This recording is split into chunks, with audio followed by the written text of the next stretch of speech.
Two households, both alike in dignity, in fair Verona where we lay our scene, from ancient grudge break to new mutiny, where civil blood makes civil hands unclean. From forth the fatal loins of these two foes, a pair of star-crossed lovers take their life, whose misadventured piteous overthrows doth with their death bury their parents' strife. The fearful passage of their death-marked love, and the continuance of their parents' rage, which but their children's end not could remove, is now the 2 hours' traffic of our stage. The which, if you with patient ears attend, what here shall miss, our toil shall strive to mend.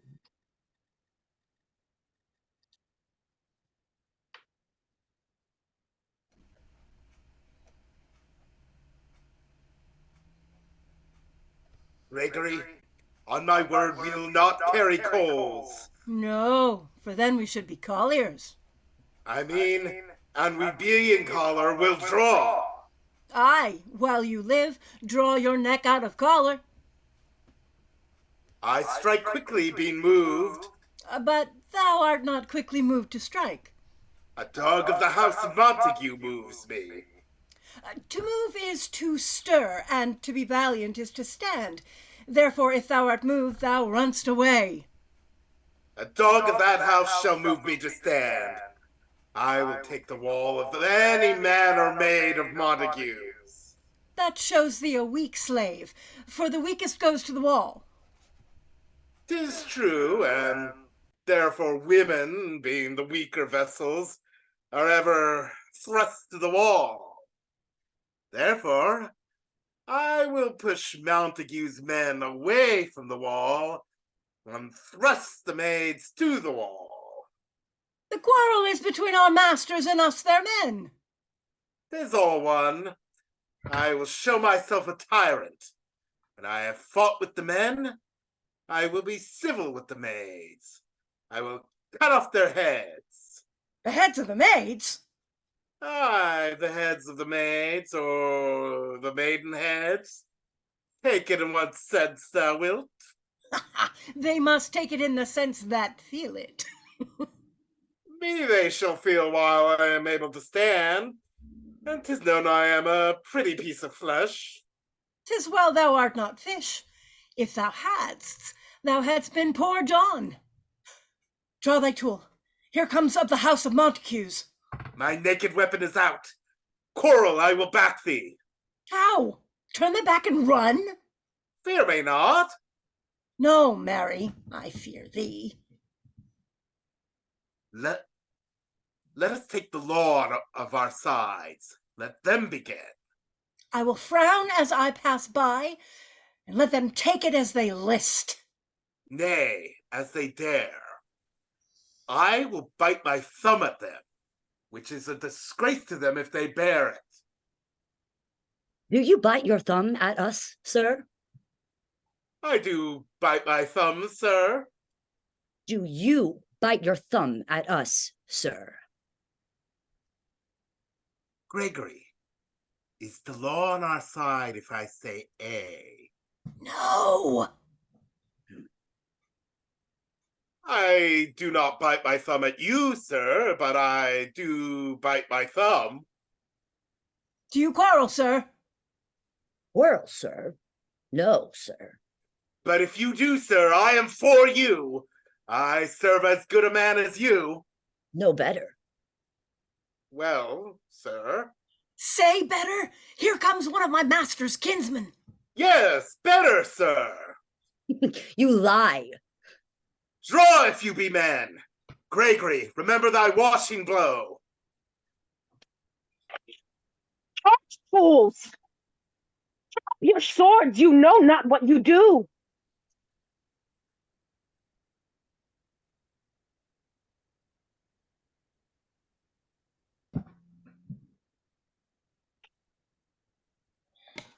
What art thou drawn amongst these heartless hens? Turn thee, Benvolio, look upon thy death. I do but keep the peace. Put up thy sword, or manage it to part these men with me. What, drawn and talk of peace? I hate the word as I hate hell, all Montagues and thee. Have at thee, coward.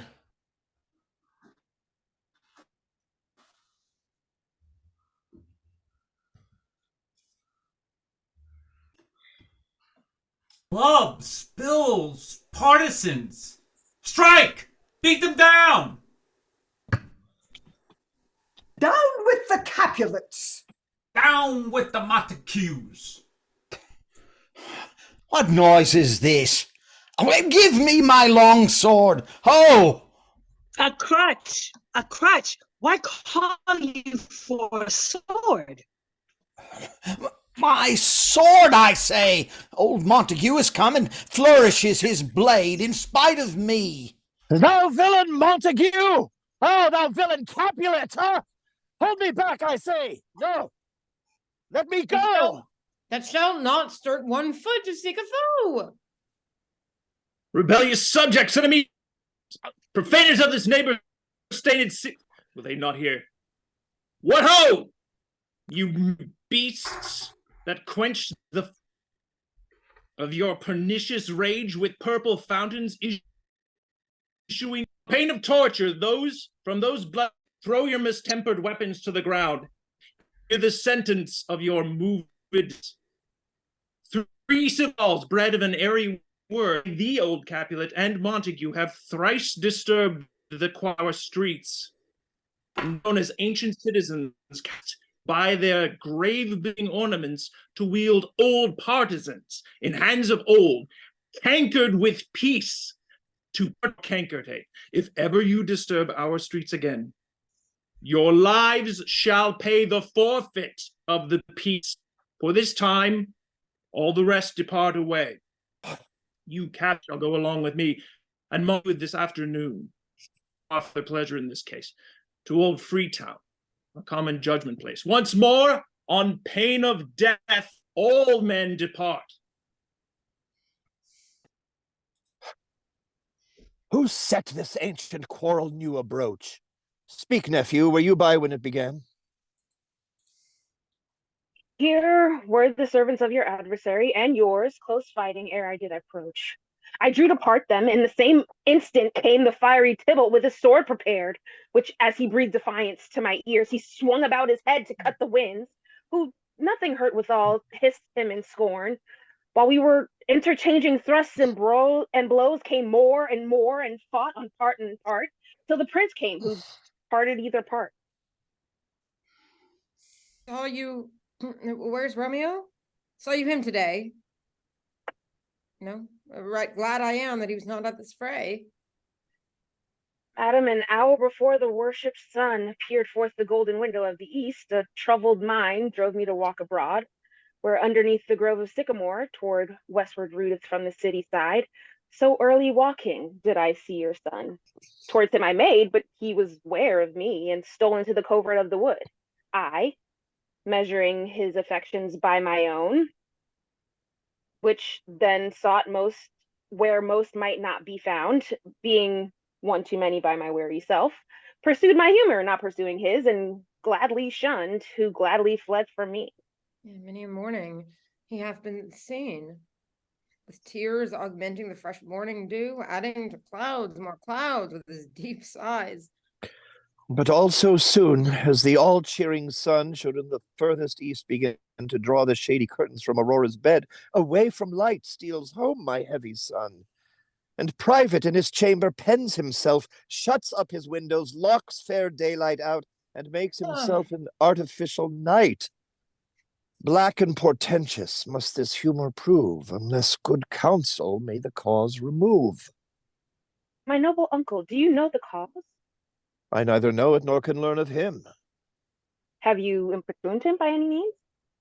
Both by myself and many other friends.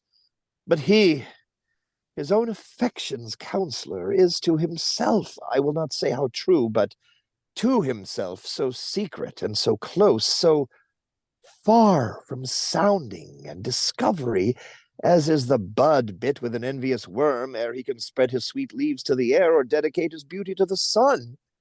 Could we but Learn from whence his sorrows grow. We would as willingly give cure as no. See where he comes. So please you step aside. I'll know his grievance, or be much denied. I would thou wert so happy by thy stay to hear true shrift. Come, madam, let's away. Good morrow, cousin. Is the day so young? But new struck 9. Ay me, sad hours seem long. Was that my father that went hence so fast? It was? What sadness lengthens Romeo's hours? Not having that, which having makes them short. In love? Out. Of love. Out of her favor, where I am in love.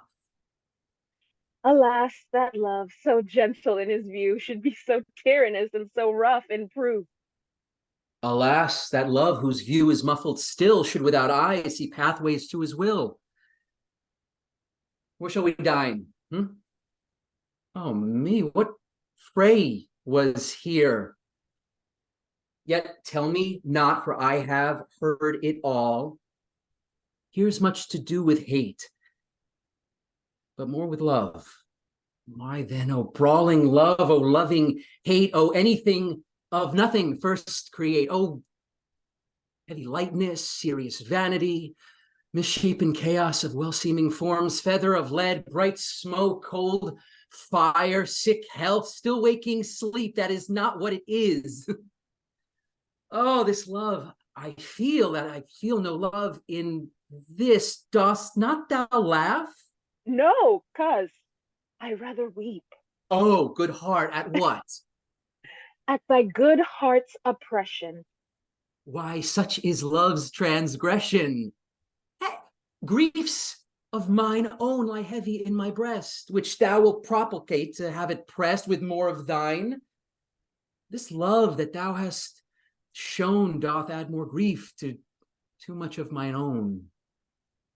Love is a smoke made with the fume of sighs, being purged, a fire sparkling in lovers' eyes, being vexed, a sea nourished with loving tears. What is it else? A madness most discreet, a choking gall, and a preserving sweet. Farewell, my cuz. Soft, I will go along, and if you leave me so, you do me wrong. Tut, I have lost myself. I am not here. This is not Romeo. He's some other where. Tell me, in sadness, who is it that you love? What shall I groan and tell thee? Groan? Why, no. But sadly, tell me who. Oh, bid a sick man in sadness make his will. A word ill urged is one that is so ill. In sadness, cousin, I do love a woman. I aimed so near when I supposed you loved. A right good markman. And she's fair, I love. A right fair mark, fair cuz, as soon as hit.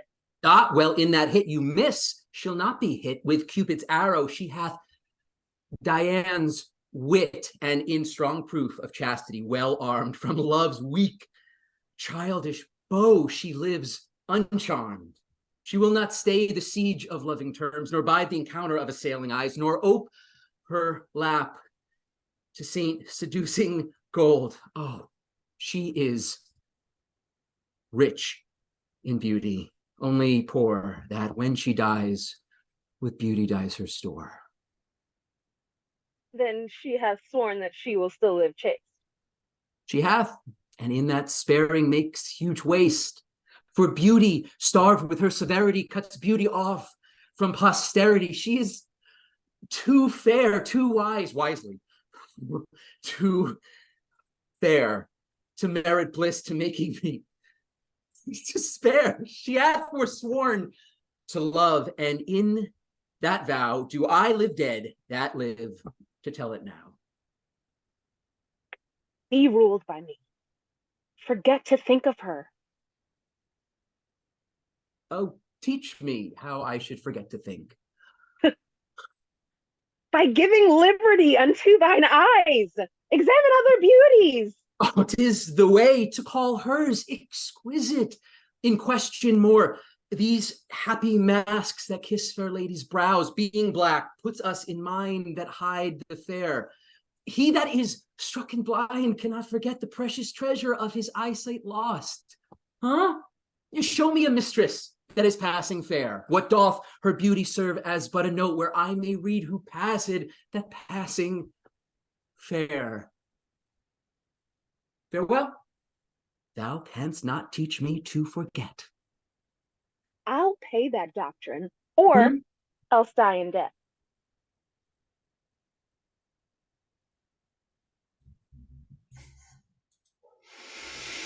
But Montague is bound as well as I, in penalty alike, and 'tis not hard, I think, for men as old as we to keep the peace. Of honourable reckoning are you both, and pity 'tis you lived at odds so long. But now, my lord, what say you to my suit? But saying o'er what I have said before, my child is yet a stranger in the world. She hath not seen the change of 14 years. Let 2 more summers wither in their pride ere we may think her ripe to be a bride. Younger than she our happy mother's maid. Mine 2 more soon marred are those so early made. Earth hath swallowed all my hopes, but she's the hopeful lady of my earth. But woo her, gentle Paris, get her heart. My will to her consent is but a part, and she agreed. Within her scope of choice lies my consent and fair according voice. This night I hold an old accustomed feast, whereto I have invited many a guest, such as I love, and you among the store.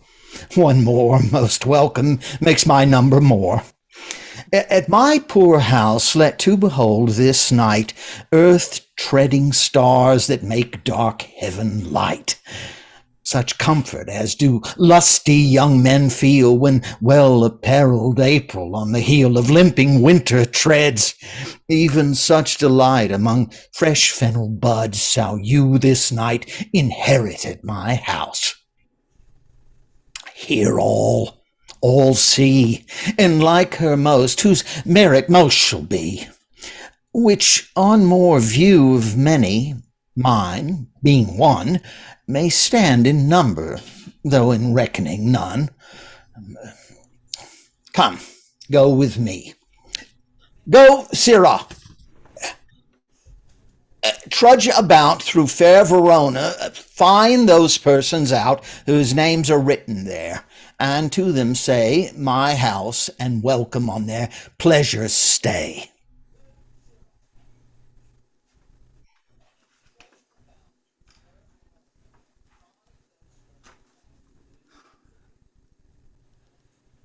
Find them out whose names are written here. It is written that the shoemaker should meddle with his yard, and the tailor with his last. The fisher with his pencil, and the painter with his nets.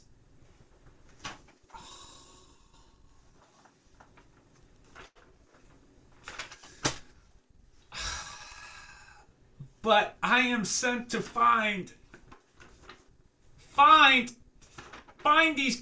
those persons whose names are here writ, and can never find what names the writing persons have here writ. Oh, I must to the learned in good time. Hot man, one fire burns out another's burning. One pain is lessened by another's anguish. Turn giddy and be helped by backward turning. One desperate grief cures with another's languish. Take thou some new infection to thy eye, and the rank poison of the old will die. Your plantain leaf is excellent for that. For what, I pray thee? For your broken shin, huh? Why, Romeo, art thou mad? Not mad, but bound more than a madman is. Shut up in a prison, kept without my food, whipped and tormented. And good evening, good fellow. Good eve, I pray you. I pray you, sir. Can you read? I, mine own fortune in my misery. Perhaps you have learned it without book. But I pray, can you read anything you see? I, if I know the letters and the language.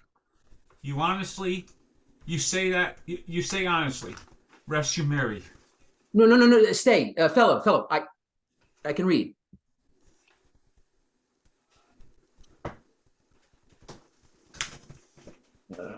Signor Martino and his wife and daughters, County Anselm and his beauteous sisters, the lady widow of Vitruvio, Signor Placentio and his lovely nieces, Mercutio and his brother Valentine, mine uncle Capulet, his wife and daughters, my fair niece Rosaline and Livia, Signor Valentino and his cousin Tybalt, Lucio, and the lively Helena. Fair assembly, whither should they come? Up. Whither? To supper? To our house. Whose house? My master's. Indeed, I should have asked you that before. Now, I'll tell you without asking. My master is the great witch Capulet. And if you're not of the house of Montagues, I pray and crush you a cup of wine. Rest you merry.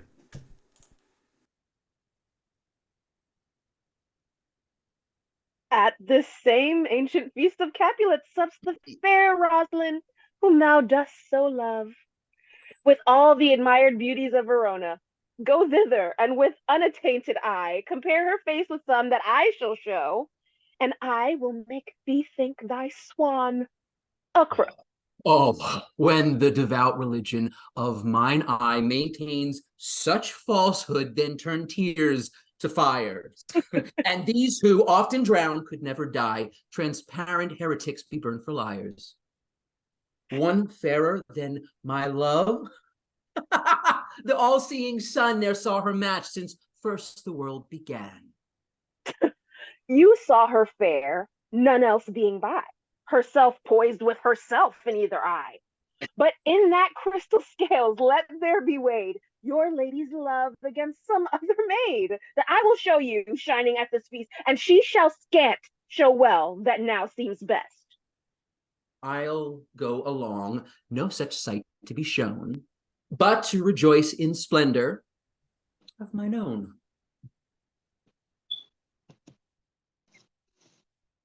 Nurse, where's my daughter? Call her forth to me. Now, by my maidenhead, a 12-year-old, I bade her come. What lamb? What ladybird? Oh, God forbid. Where is this girl? What Juliet? How now? Who calls? Your mother. Madam, I am here. What is your will? This is the matter. Nurse, give leave a while. We must talk in secret. Nurse, come back again. I have remembered me. Thou hearest our counsel. Thou knowest my daughter of a pretty age. Faith, I can tell her age into an hour. She's not 20. I'll lay 14 of my teeth, and yet to my teen be it spoken, I have but 4. She's not 20. How long is it now to Lammas tide? A fortnight and odd days. Even or odd of all days in the year, come Lammas Eve shall she be 20. Susan and she, oh God rest all Christian souls, were of an age. Well, Susan is with God, and she was too good for me. But as I said, on Lammas Eve shall she be 20. That shall she marry. I remember it well. 'Tis since the earthquake now, 18 years. And she was weaned, I shall never forget, of all the days of the year upon that day. For I had then laid the wormwood to my dog, sitting in the sun under the dove house wall. My lord and you were then at Mantua. Nay, I do bear a brain. But as I said, of my dog, and it felt, when it did taste the wormwood on the nipple, of my dog, it felt bitter, pretty fool, to see it touchy and fall out with the dog. Shake, quoth the dove house, 'twas no need, I trow, to bid me trudge. And since that time, it is 18 years. For then she could stand high alone, nay, by the rood, for she could have run and waddled all about. For even the day before, she broke her brow, and then my husband, oh, God be with his soul, he was a merry man. He took up the child. Yea, quoth he, dost thou fall upon thy face? Thou wilt fall backward when thou hast more wit. Wilt thou not, Jewel? And by my holidam, the pretty wretch left crying and said, hi. To see now how a jest shall come about, I warrant, and I shall live 1,000 years. I shall never forget it. Wilt thou not, Jewel? Quoth he. And pretty fool it stinted and said, I. Enough of this. I pray thee, hold thy peace. Peace I have done. God mark thee to his grace. Thou wast the prettiest babe that e'er I nursed, and I might live to see thee married once. I have my wish. Marry? That marries the very theme I come to talk of. Tell me, daughter, how stands your disposition to be married? It is an honor that I dream not of. An honor? Were not I thine only nurse, I would say thou hast taught wisdom from thy teat. Well, think of marriage now. Younger than you here in Verona, ladies of esteem are made already mothers. By my count, I was your mother much upon these years, that you are now a maid. Thus then in brief, the valiant Paris seeks you for his love. A man, young lady, such a man as all the world, why, he's a man of wax. Verona's summer hath not such a flower. Nay, he's a flower in faith, a very flower. What say you? Can you love the gentleman? This night you shall behold him at our feast. Read o'er the volume of young Paris' face, and find delight right there with beauty's pen. Examine every married lineament, and see how one's other lends content. And what obscured in this fair volume lies, find written in the margnet of his eyes. This precious book of love, this unbound lover, to beautify him only lacks a cover. The fish lives in the sea, and this much pride, for fear without the fear within to hide. Doth book in many eyes, doth share the glory, that in gold caps looks into the golden story. So shall you share all that he doth possess, by having him, making yourself no less. No less, nay, bigger. Women grow by men. Speak briefly. Can you like of Paris's love? I'll look to like, if looking liking move, but no more deep will I endart mine eye than your consent gives strength to make it fly. Madam, the guests are come, supper served, up, you called, my young lady asked for, the nurse cursed in the pantry, and everything in extremity. I must hence to wait. I beseech you, follow straight. We follow thee. Juliet, the county stays. Oh, girl, seek happy nights to happy days.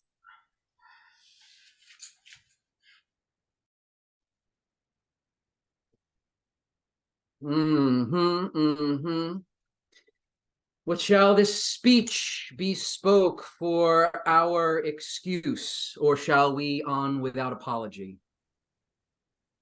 The date is out of such prolixity. We'll have no Cupid hoodwinked with a scarf, bearing a Tartar's painted bow of lace, scaring the ladies like a crow keeper.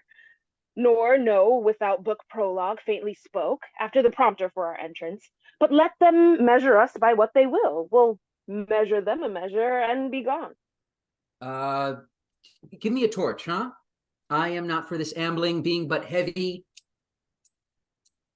I'll just bear the light. Hey, gentle Romeo, we must have you dance. No, not I. Believe me, you have dancing shoes with nimble soles. I have a soul of lead, so stakes me to the ground. I cannot move. You are a lover. Borrow Cupid's wings and soar with them above a common bound. I am too impierced with this shaft to soar with his light feathers, and so bound. I cannot bound a pitch above dull woe. Under love's heavy burden do I sink. And to sink in it should you burden love, too great oppression for a tender thing. Is love a tender thing? It is too rough, too rude, too boisterous, and it pricks like thorn. If love be rough with you, be rough with love. Prick love for pricking, and you beat love down. Give me a case to put my visage in, a visor for a visor. What care I what curious eye doth coat deformities? Here are the beetle brows shall blush for me. Come, knock and enter, and no sooner in, but every man be taken to his lay. Nah, a torch for me. Let wantons light of heart tickle the senseless rushes with their heels, for I am proverbed with a grandsire phrase. I'll be a candle holder, and look on. The game was ne'er so fair, and I am done. Tut, done's the mouse, the constable's own word. If thou art done, we'll draw thee from the mire, or save your reverence love, wherein thou stickest up to the ears. Come, we burn daylight, ho! Nay, that's not so. I mean, sir, in delay we waste our lights in vain. Lights, light by day. Take our good meaning for our judgment sits. 5 times in that ear, once in our 5 wits. And we mean well in going to this mask, but 'tis no whit to go. Why, may one ask? I dreamt a dream tonight. And so did I. Well, what was yours? That dreamers often lie. In bed asleep while they do dream things true. Ah, then I see Queen Mab hath been with you. Queen Mab? What's she? She is the fairy's midwife, and she comes in shape no bigger than an agate stone on the forefinger of an alderman, drawn with a team of little atomi over men's noses as they lie asleep.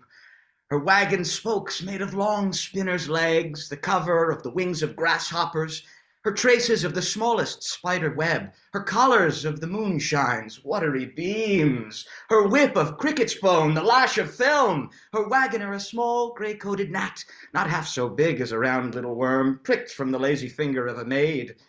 Her chariot is an empty hazelnut, made by the joiner squirrel or old grub.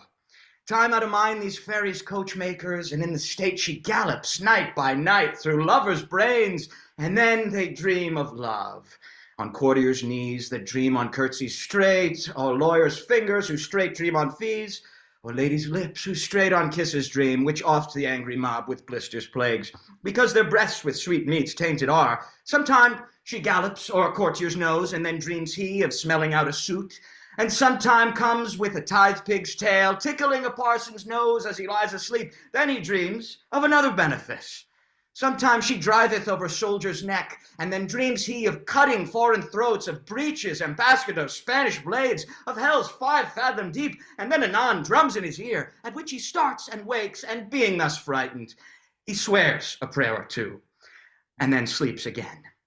This is the very mob that plots the manes of the horses in the night and bakes the elf locks in the foul, sluttish hairs which once untangled much misfortune bodes. This is the hag when maids lie on their backs that presses them and learns them first to bear, making them women of good carriage. This is she! Peace! Peace, Mercutio! Peace! Thou talk'st of nothing! True, I talk of dreams, which are the children of an idle brain, begot of nothing but vain fantasy, which is as thin of substance as the air, and more inconstant than the wind, who woos even now from the frozen bosom of the north, and being angered puffs away from thence, turning his side to the dew-dropping south. The wind you talk of blows us from ourselves. Supper is done, and we shall come too late. I fear too early. For my mind misgives. Some consequence yet hanging in the stars shall bitterly begin his fearful date with this night's revels, and expire the term of a despised love closed in my breast, by some vile forfeit of untimely death. But he that hath the steerage of my course, direct my sail on lusty gentlemen.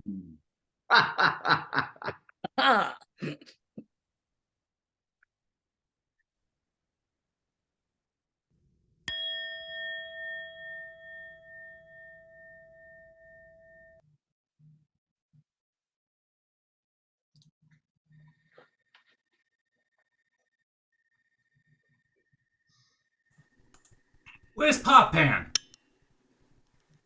That helps not to take away. He shipped a trencher? He scrape a trencher? But good manners shall lie all in one, and two men's hands, and they wash on two. 'Tis a foul thing. Away with the joint stools. Remove the court cupboard. Look to the plate. Good. Thou save me a peach of marchpane, and as thou loves me, let the porter let in Susan Grindstone and Nell, Anthony and Pot Pan. Aye, boy, ready. You are looked for and called for and asked for and sought for in the great chamber. We cannot be here and there too. Cheery boys, be brisk away, and the longer deliver, take away. Take all.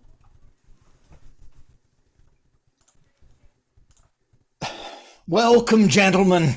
Ladies that have their toes unplagued with corns will walk about with you. My mistresses, which of you all will now deny to dance? She that makes dainty, she I'll swear hath corns. Am I come near ye now? Welcome, gentlemen. I have seen the day that I have worn a visor and could tell a whispering tale in a fair lady's ear, such as would please. 'Tis gone, 'tis gone, 'tis gone. You are welcome, gentlemen. Come, musicians, play. A hall, give room. And foot it, girls. More light, you knaves, and turn the tables up, and quench the fire. The room is grown too hot. Ah, sirrah, this unlooked-for sport comes well. Nay, sit, good cousin Capulet, for you and I are past our dancing days. How long is now since last yourself and I were in a mask? Fire lady, 30 years. What, man? 'Tis not so much, 'tis not so much. 'Tis since the nuptial of Lucentio, come Pentecost as quickly as it will. Some 5 or 20 years, and then we masked. 'Tis more, 'tis more. His son is elder, sir. His son is 30. Will you tell me that? Oh, his son was but a ward 2 years ago. What lady's that which doth enrich the hand of yonder knight? I know not, sir. Oh, she doth teach the torches to burn bright. Seems she hangs upon the cheek of night like a rich jewel in an Ethiop's ear. Beauty too rich for use, for earth too dear. So shows a snowy dove, trooping with crows, as yonder lady o'er her fellow shows. This measure done, I'll watch her place of stand, and touching hers make blessed my rude hand. Did my heart love till now forswear it, sight, for I never saw true beauty till this night. This, by his voice, should be a Montague. Fetch me my rapier, boy. What dares a slave? Come hither, covered with an antic face, to flare and scorn at her solemnity? Now, by the stock and honor of my kin, to strike him dead, I hold it not a sin. How now, kinsman? Wherefore storm you so? Uncle, this is a Montague, our foe, a villain that is hither come in spite, to scorn at her solemnity this night. Young Romeo, is it? 'Tis he, that villain Romeo. Content thee, gentle coz, and let him alone. He bears him like a portly gentleman, and to say truth, Verona brags of him to be a virtuous and well-governed youth. I would not for the wealth of all this town here in my house do him disparagement. Therefore be patient. Take no note of him. It is my will, and which if thou respect, show a fair presence, and put off these frowns, an ill-beseeming semblance for a feast. It fits when such a villain is a guest. I'll not endure him. He shall be endured. What goodman, boy? I say he shall. Go to. Am I the master here, or you? Go to. But you'll not endure him. God shall mend my soul. You'll make a mutiny among my guests. You will set a cock-a-hoop. You'll be the man. Why, uncle, 'tis a shame. Go to. You are a saucy boy. So indeed, this trick may chance to scathe you. I know what. You must contrary me. Marry, 'tis time. Well said, my hearts. You are a pincox. Go, be quiet, or more light. For shame, I'll make you quiet. What? Cheerly, my hearts. Patience perforce with willful choler meeting makes my flesh tremble in their different greeting. I will withdraw, but this intrusion shall, now seeming sweet, convert to bitterest gall.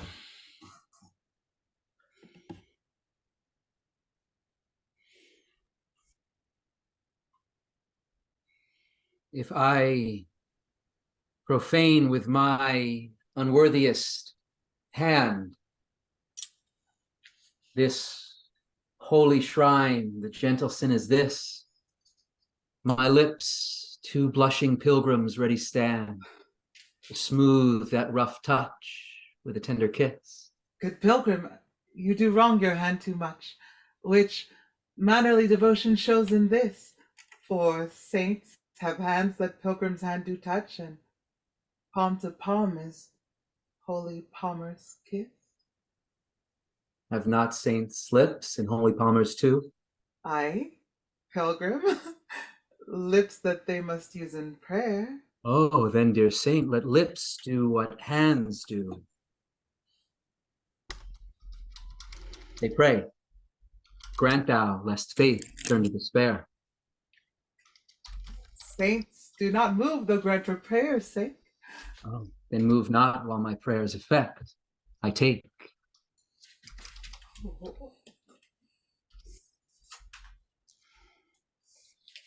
Thus, from my lips by thine my sin is purged. Then have my lips the sin that they have took. Sin from my lips, O trespass sweetly urged. Give me my sin again. Oh!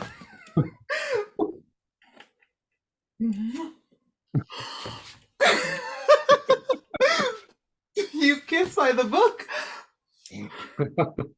Madam, your mother craves a word with you.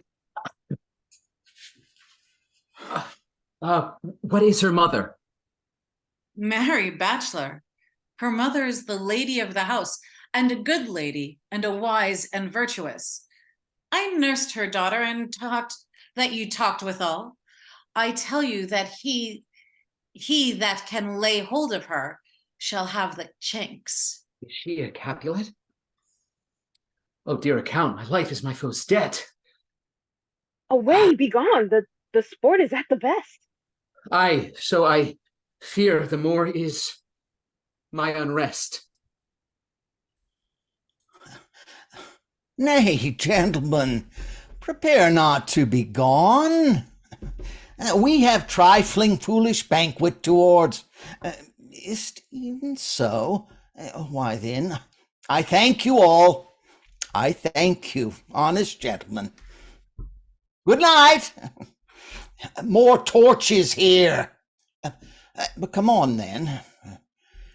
Let's to bed. Ah, sirrah, by my fay, it waxes late. I'll to my rest.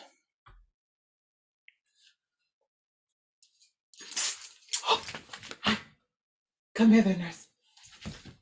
What is yon gentleman? Oh, the son and heir of old Tibero. No, what's he that now is going out of door? Oh, Mary, that I think be young Petruchio. What's he that follows here that would not dance? I know not. Go ask his name.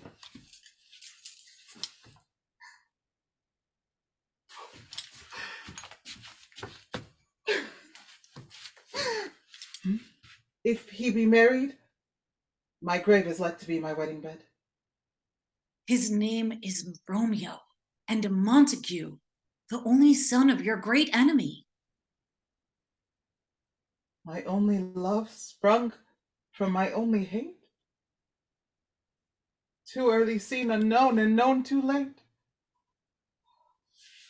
Prodigious birth of love it is to me that I must love a loathed enemy. What's this?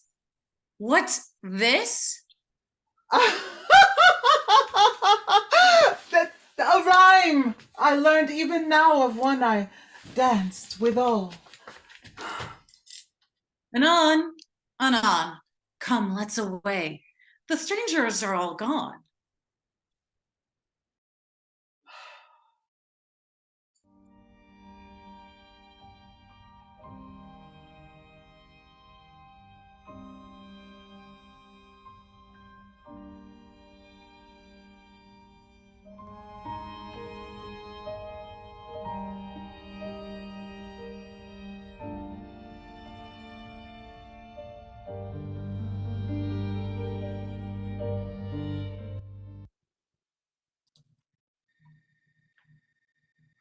Now old desire doth on his deathbed lie, and young affection gapes to be his heir.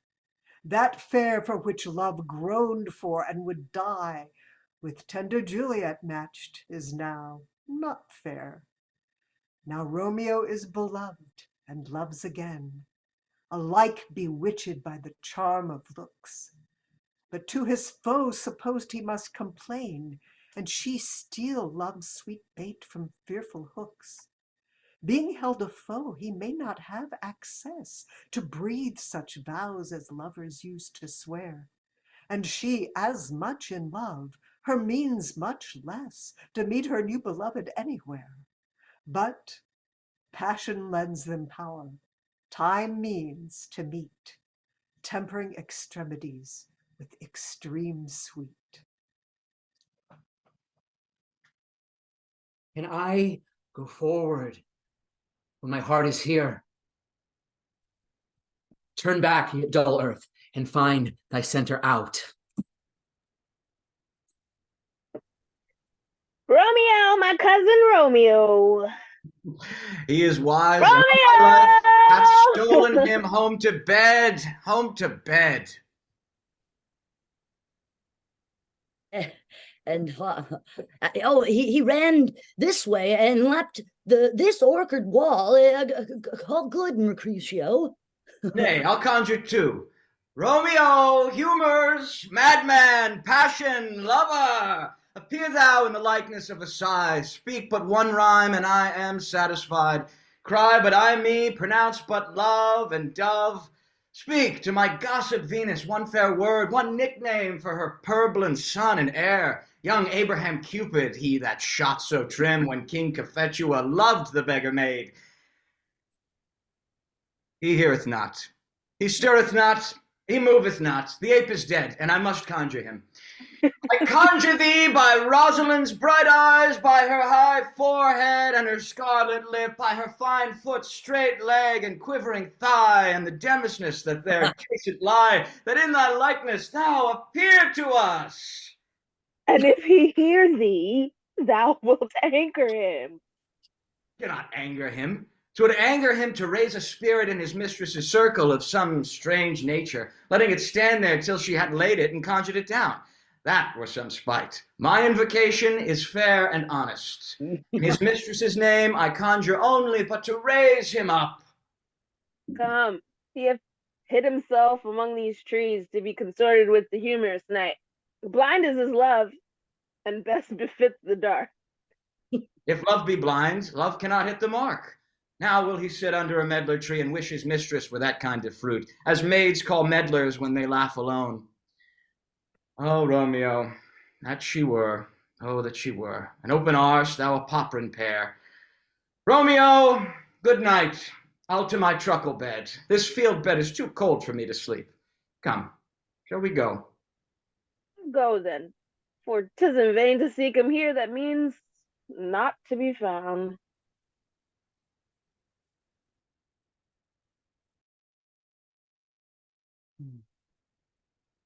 He jests at scars that never felt a wound.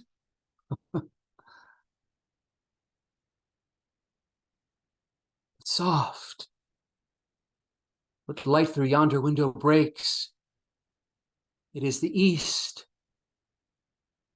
and Juliet is the sun. Oh, arise, fair sun, and kill the envious moon, who is already sick and pale with grief, that thou, her maid, art far more fair than she. Be not her maid, since she is envious. Her vestal livery is but sick and green, and none but fools do wear it. Cast it off. It is my lady. It is my love. Oh, that she knew she were. She speaks. She says, nothing, what of that? Oh, her eye discourses. I will answer it. I am too bold. 'Tis not to me she speaks. Two of the fairest stars in all the heaven, having some business, do entreat her eyes to twinkle in their spheres till they return. Oh, what if her eyes were there, they in her head? The brightness of her cheek would shame those stars as daylight doth a lamp. Her eyes in heaven would through the airy region stream so bright that birds would sing and think it were not night. Oh, see how she leans her cheek upon her hand. Oh, that I were a glove upon that hand, that I might touch that cheek. Why me? She speaks. Oh, oh, oh.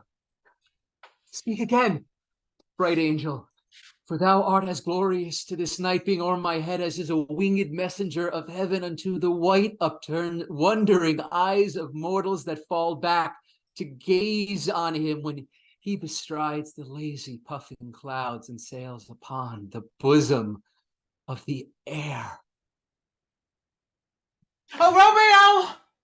Romeo! Wherefore art thou, Romeo? Deny thy father and refuse thy name. Or if thou wilt not, be but sworn my love, and I'll no longer be a Capulet. 'Tis but thy name that is mine enemy. Thou art thyself, though not a Montague. What's a Montague? It is nor hand, nor foot, nor arm, nor face, nor any other part belonging to a man. Oh, be some other name.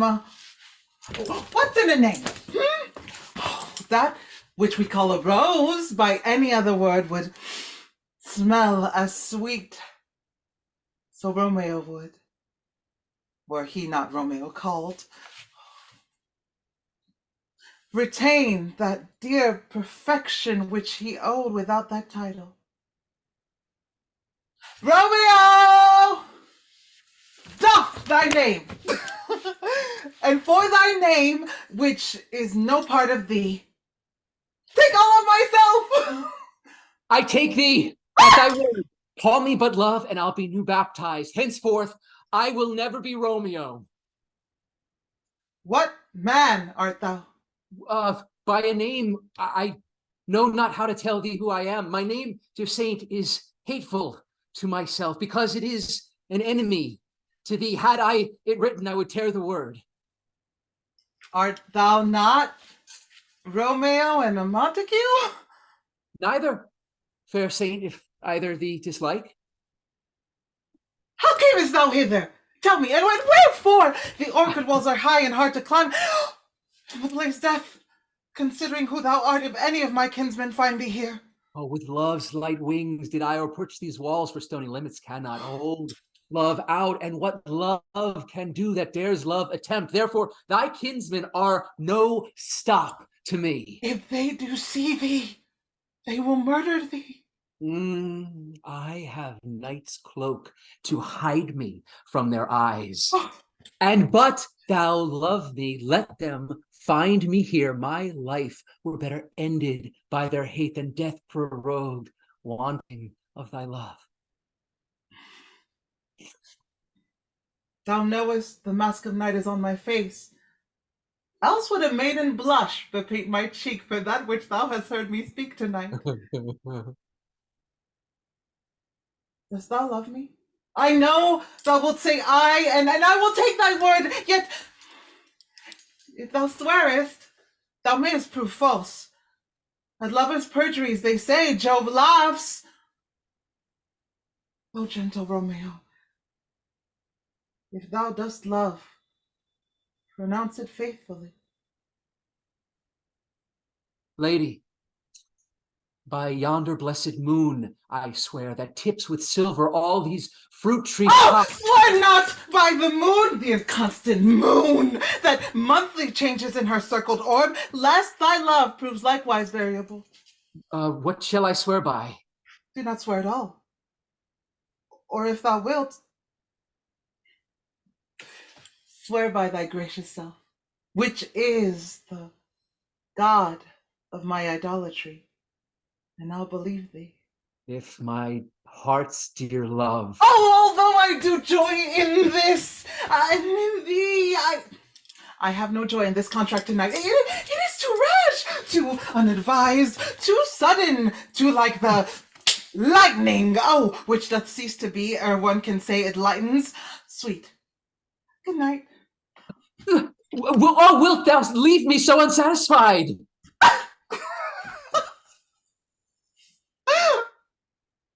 What satisfaction canst thou have tonight?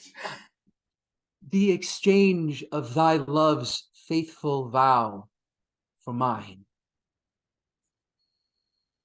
I gave thee mine before thou didst request it, and yet I would it were to give again. Wouldst thou withdraw it? For what purpose, love? But to be frank and give it thee again, and yet I wish but for the thing I have.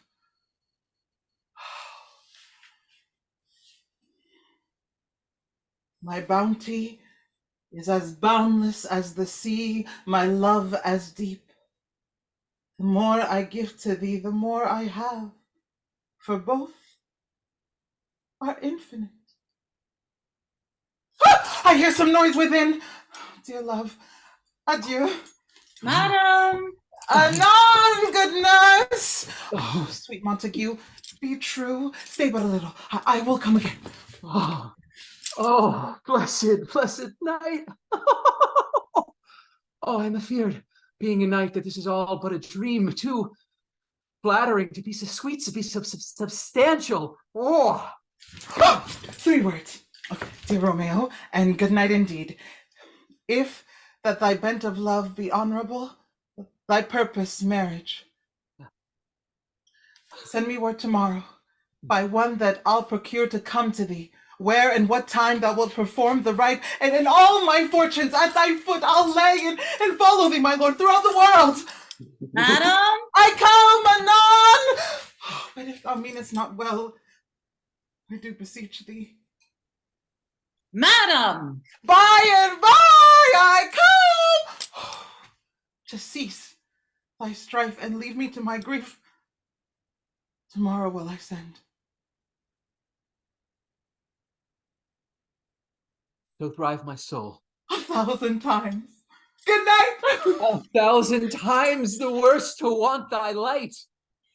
Love goes towards love as schoolboys from their books, but love from love towards school with heavy looks. Romeo! Yeah, my dear. What o'clock tomorrow shall I send to thee? By the hour of 9. I will not fail. 'Tis 20 year till then. I forgot why I did call thee back. Well, let me stand here till thou remember it. I shall forget to have thee still stand there, remembering how I love thy company. And I'll still stay to have thee still forget, forgetting any other home but this. 'Tis almost morning. I would have thee gone, and yet no farther than a wanton's bird that lets it hop a little from his hand like a poor prisoner in his twisted gyves, and with a silken thread plucks it back again, so loving jealous of his liberty. I would I were thy bird. Sweet, so would I. Yet, oh, I should kill thee with a much cherishing. Good night, good night. Parting is such sweet sorrow that I shall say good night till it be morrow.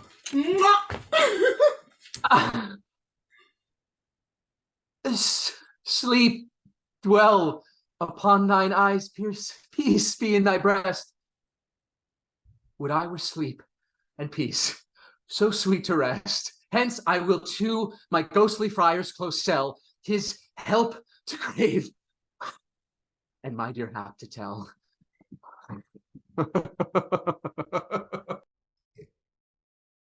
The grey-eyed morn smiles on the frowning night, checkering the eastern clouds with streaks of light, and fleckled darkness in a drunkard reels from forth days past and Titan's fiery wheels.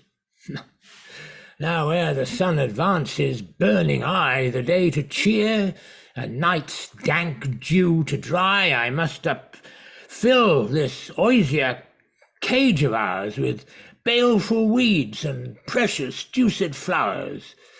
The earth, that's nature's mother, is her tomb. What is her burying grave? That is her womb. And from her womb children of divers kind we sucking on their natural bosom find. Many for many virtues excellent, none but for some, and yet all different. Oh, mickle is the powerful grace that lies in plants, herbs, stones, and their true qualities, for naught so vile that on the earth doth live, but to the earth some special good doth give, nor aught so good but strained from their fire use, revolts from true birth, stumbling on abuse.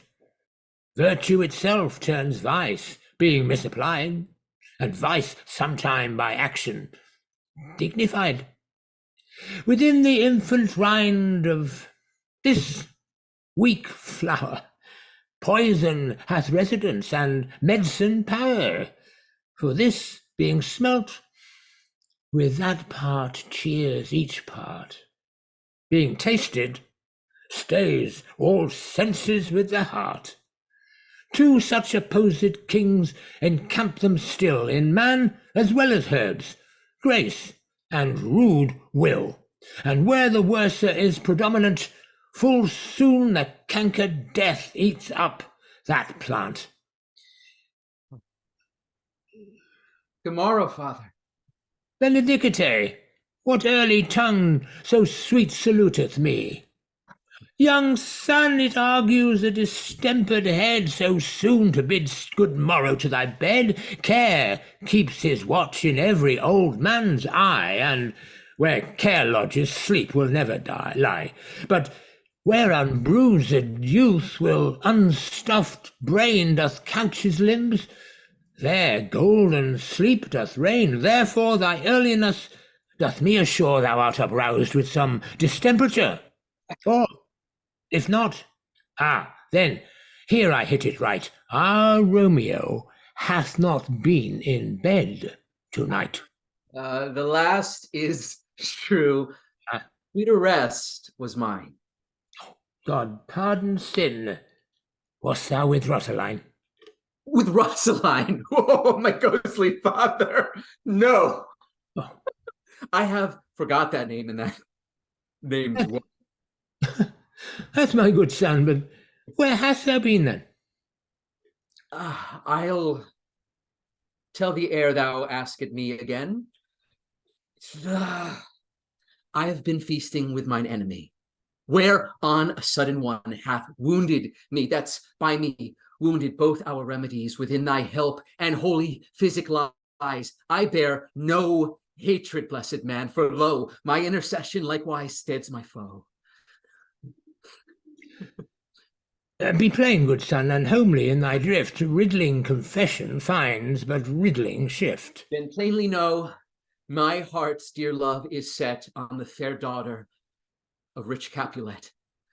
As mine on hers, so hers is set on mine, and all combined, save what thou must, combined by holy marriage. When and where and how we met, we wooed and made exchanges of vow. I'll tell thee as we pass, but this I pray, that thou consent to marry us today. Holy St. Francis, what a change is here! Is Rosaline that thou didst love so dear, so soon forsaken? Oh, young men's love then lies not truly in their hearts, but in their eyes. Jesu Maria, what a deal of brine hath washed thy sallow cheeks for Rosaline! How much salt water thrown away in waste to season love that of it doth not taste! The sun not yet thy sighs from heaven clears, thy old groans yet ringing in mine ancient ears. Lo, here upon thy cheek the stain doth sit of an old tear that is not washed off yet. If e'er thou wast thyself, and these woes thine, thou and these woes were all for Rosaline. And art thou changed? Pronounce this sentence then. Women may fall where there's no strength in men. Thou chidest me off for loving Rosaline. For doting, not for loving, pupil mine. And bad'st me bury love. Not in a grave to lay one in, another out to have. I pray thee, chide me not. Her I love now. Doth grace for grace and love for love allow? The other did not so. Oh, she knew well thy love did read by rote that could not spell. But come, young waverer, come go with me. In one respect I'll thy assistant be, for this alliance may so happy prove to turn your household's rancour to pure love. Oh, let us hence. I stand on sudden haste. Wisely and slow, they stumble that run fast.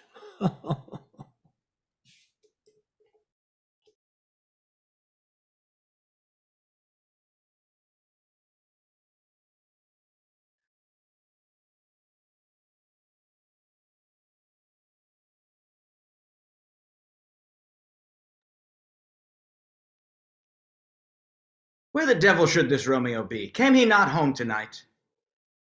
Not to his father's. I spoke with his man. Why, that same pale, hard-hearted wench, that Rosaline, torments him so that he will sure run mad.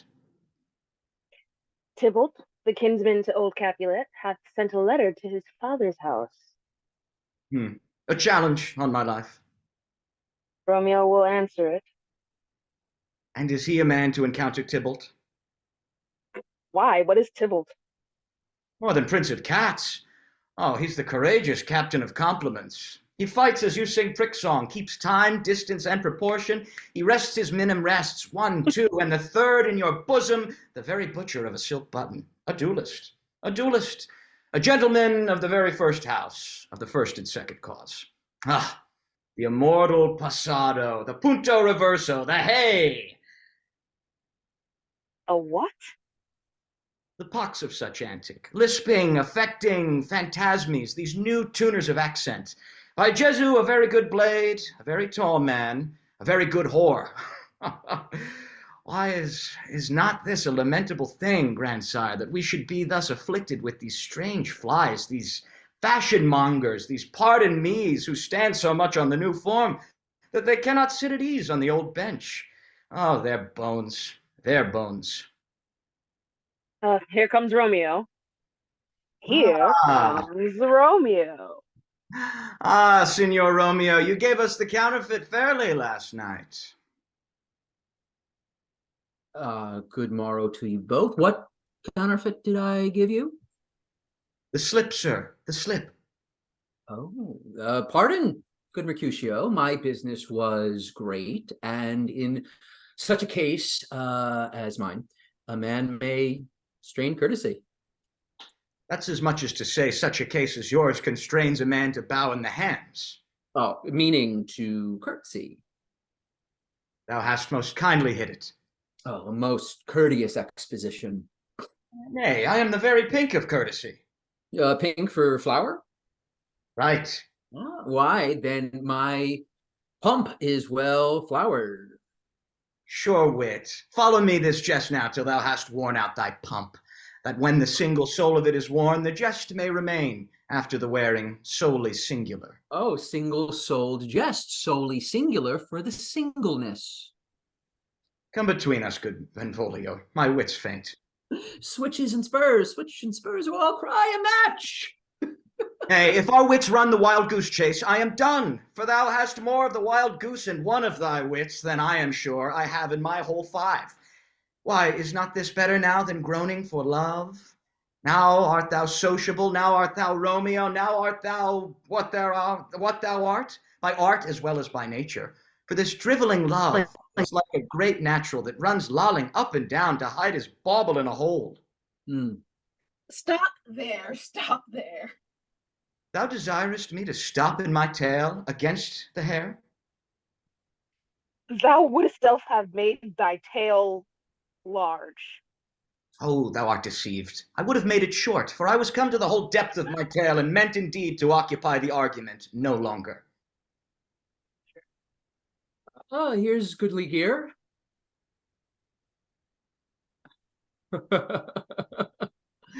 A sail, too, a shirt and a smock. Peter. And on. Mein fan, Peter. Good Peter, to hide her face, for her fans her fairer face. Good God you good morrow, gentlemen. God ye good e'en, fair gentlewoman. Is it good e'en? 'Tis no less, I tell you, for the body hand of the dial is now upon the prick of noon. Out upon you! What man are you? One gentlewoman that God hath made for himself. By my troth, it is well said, for himself to mar, quoth he. Gentlemen, can any of you tell me where I may find the young Romeo? I can tell you, but young Romeo will be older when you have found him than he was when you sought him. I am the youngest of that name, for fault of a worse. You say well. Yeah, is the worst well? Very well took, I faith. Wisely, wisely. If you be he, sir, I desire some confidence with you.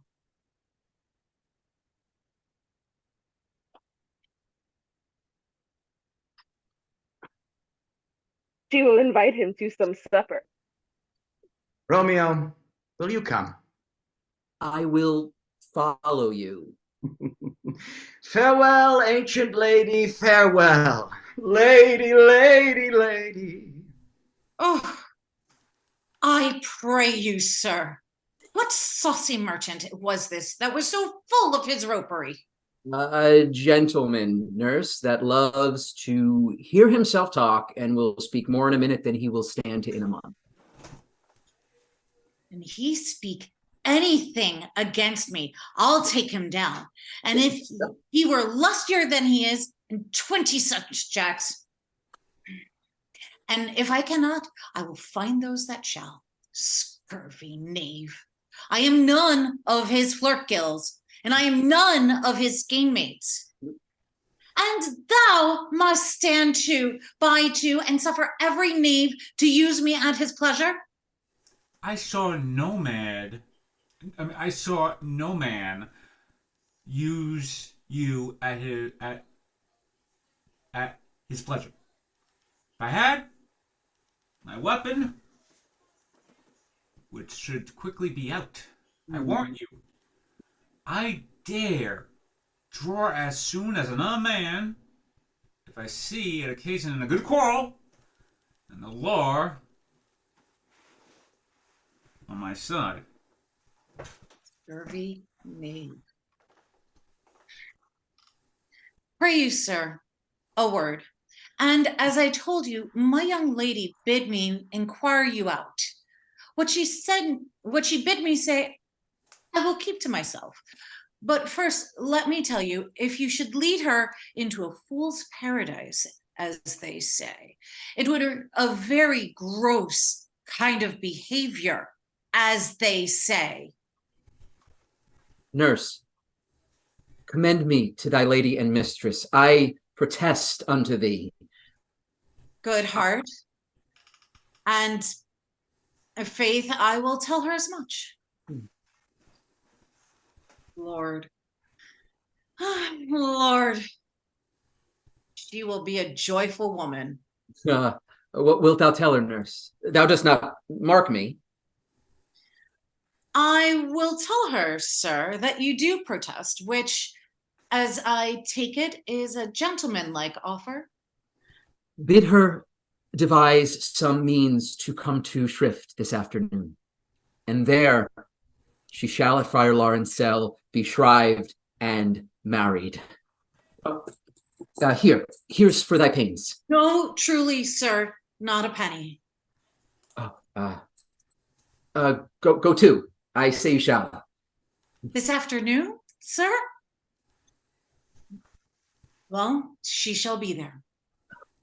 And stay, good nurse, behind the abbey wall. Within this hour, my man will be with thee and bring thee cords made like a tackled stair, which to the high topgallant of my joy must be my convoy in the secret night. Commend me to thy mistress. Farewell. Oh, God in heaven bless thee. Commend me to thy lady. I 1,000 times. Peter! Anon, yes? My fan, Peter. Oh.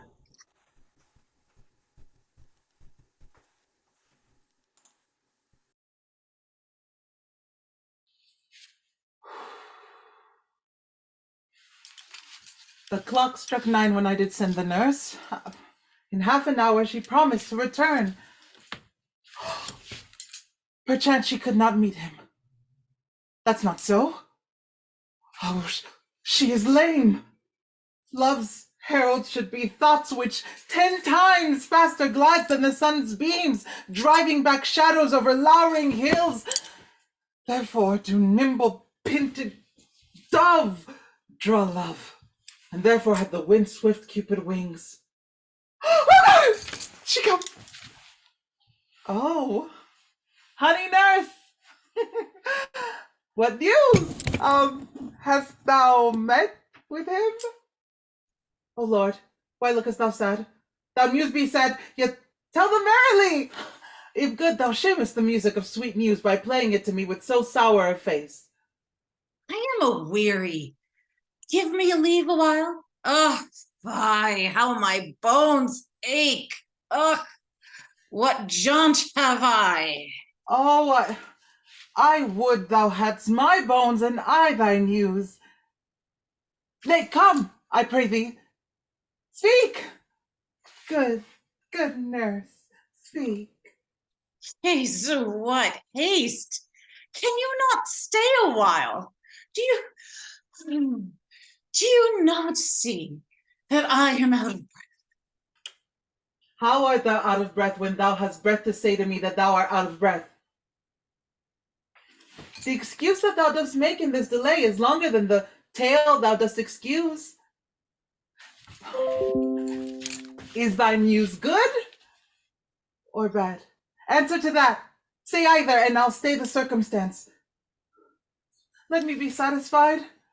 Is good or bad? Well, you have made a simple choice. You know not how to choose a man. Romeo? No, not he. Though his face is better than any man's, yet his leg excels all men's, and for a hand and a foot and a body, though they not be talked on, yet they are past compare. He is not the flower of courtesy, but I'll warrant him as gentle as a lamb. Go thy ways, wench, serve God. What, have you dined tonight? At home? No, but all this did I know before. What says he of our marriage? What of that? Oh, Lord, how my head aches. Oh, what a head I have. It beats as it would fall in 20 pieces. Oh, and my back. Oh, the other side. Oh, my back. My back. Beshrew your heart for sending me about to catch my death with jaunting up and down. Faith, I am sorry that thou art not well. Sweet nurse, tell me, what says my love? Your love says, like an honest gentleman, and a courteous, and a kind, and handsome, and I warrant a virtuous. Where's your mother? Where is my mother? Why, she is within. Where should she be? How oddly thou repliest. Your love says, like an honest gentleman, where is your mother? Oh, God's lady, are you so hot? Mary, come up, I trow. Is this the poultice for my aching bones? Henceforth, do your messages yourself. Here's such a coil. Come! What says Romeo? Have you got leave to go to shrift today? I have. Then hie you hence to Friar Laurence's cell. There stays a husband to make you a wife. Now comes the wanton blood up in your cheeks. They'll be in scarlet straight at any news. Hie you to church, I must another way, to fetch a ladder by which your love must climb a bird's nest soon when it is dark. I am the drudge and toil in your delight, but you shall bear the burden soon at night. Go, all to dinner. Hie you to the cell. Hie to high fortune, honest nurse. Farewell.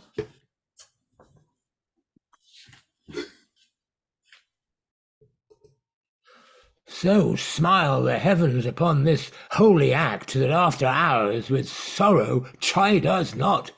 Amen. Amen. But come what sorrow can, it cannot countervail the exchange of joy that one short minute gives me in her sight.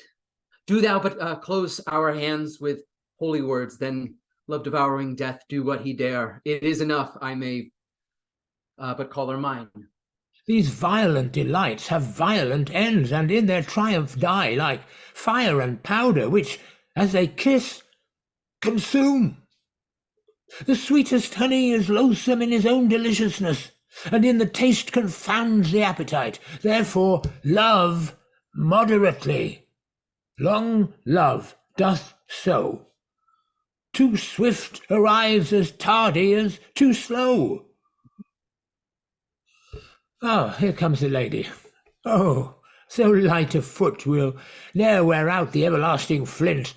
A lover may bestride the gossamers that idles in the wanton summer air, and yet not fall, so light is vanity. Good even to my ghostly confessor. Romeo shall thank thee, daughter, for us both. As much to him as is his thanks too much.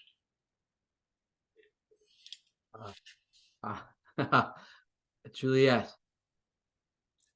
if the measure of thy joy be heaped like mine, and that thy skill be more to blazon it than sweeten thy breath, this neighbor air, and let rich music's tongue unfold the imagined happiness that both receive in either by this dear encounter.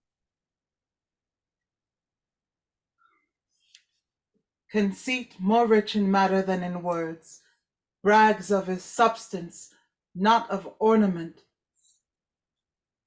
They are but beggars that can count their worth, but my true love is grown to such excess. I cannot sum up some of half my wealth. Come with me, and we will make short work. For by your leaves you shall not stay alone till Holy Church incorporate two in one.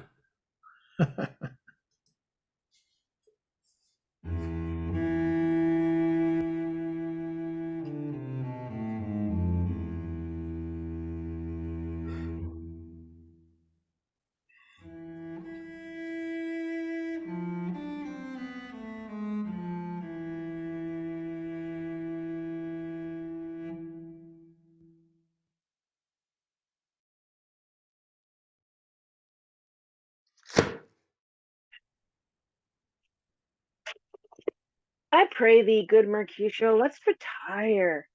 The day is hot and the capels are abroad, and if we meet, we shall not escape a brawl, for now these hot days is the mad blood stirring. Thou art like one of these fellows that when he enters the confines of a tavern, claps his hand, his sword upon the table, and says, God send me no need of thee, and by the operation of the second cup, draws him on the drawer, which indeed there is no need. Am I like such a fellow? Come, thou art as hot a jack in thy mood as any in Italy, and as soon to be moved moody, and as soon moody to be moved. By my head, here comes the Capulets. By my heel, I care not.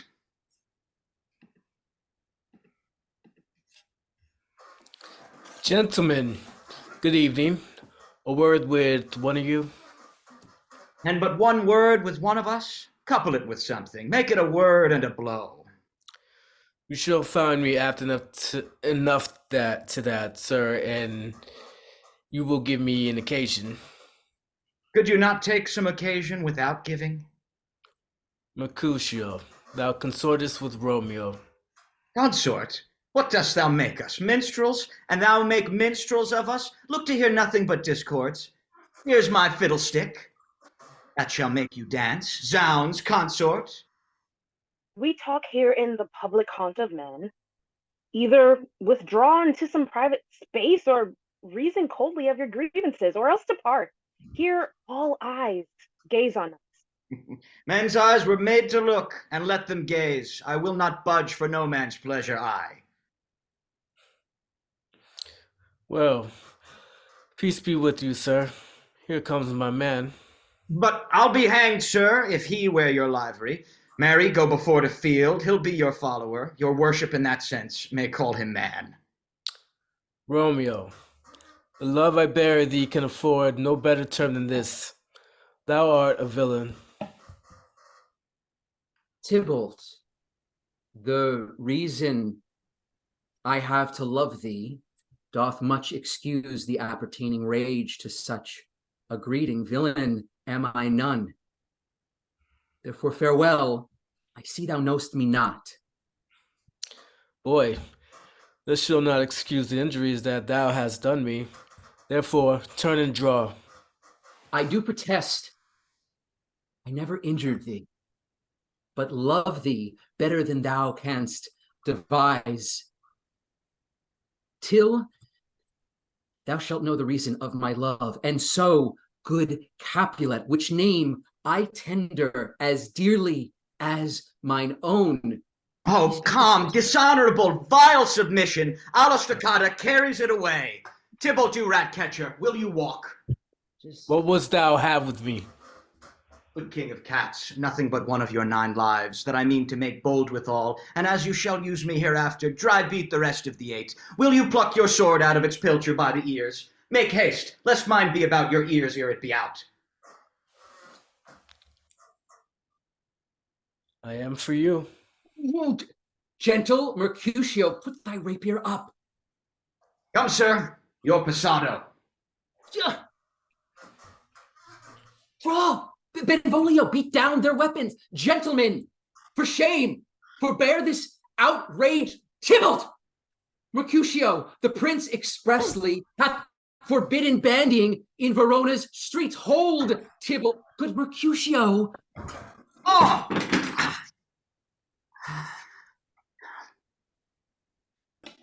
Away, Tybalt!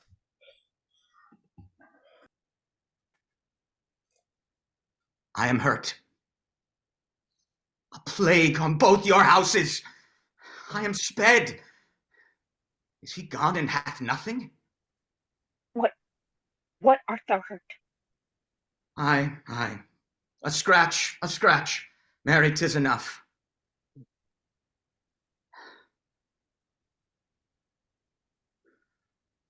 Courage, man, the hurt cannot be much. No, 'tis not so deep as a well, nor so wide as a church door, but 'tis enough. 'Twill serve. Ask for me tomorrow, and you shall find me a grave man. I am peppered, I warrant, for this world. A plague on both your houses! Zounds, a dog, a rat, a mouse, a cat, to scratch a man to death! A braggart, a rogue, a villain that fights by the book of arithmetic. Why the devil came you between us? I was hurt under your arm. I thought all for the best. Help me into some house, Benvolio, or I shall faint. A plague on both your houses! They have made worms meat of me! I have it, and soundly too! Oh, your houses!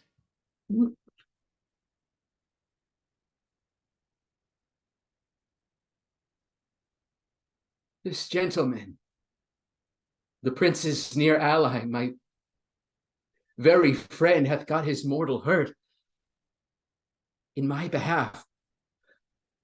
My reputation stained with Tybalt's slander. Tybalt that an hour hath been my cousin. Oh, Sweet Juliet, thy beauty hath made me effeminate, and in my temper softened valor's steel.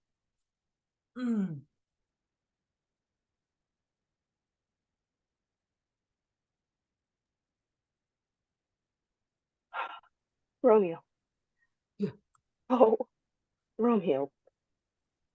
Brave Mercutio is dead. The gallant spirit hath aspired the clouds, which too untimely here did scorn the earth. This day's black fate on more days doth depend. This but begins the woe others must end.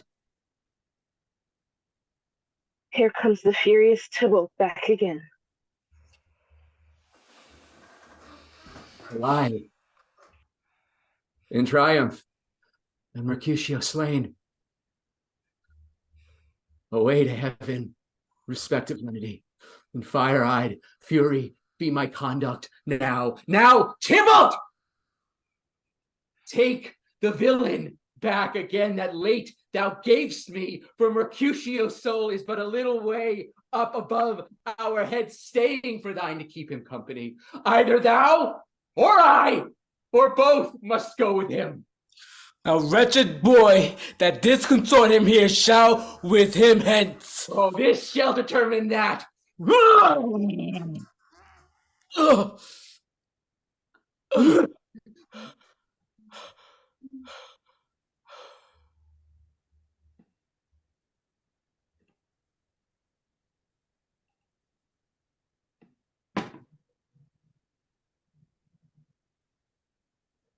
Romeo, away. Be gone. The citizens are up, and Tybalt slain. Stand not amazed. The prince will doom thee death if thou art taken. Be gone, away. Oh, I am fortune's fool. Why dost thou stay?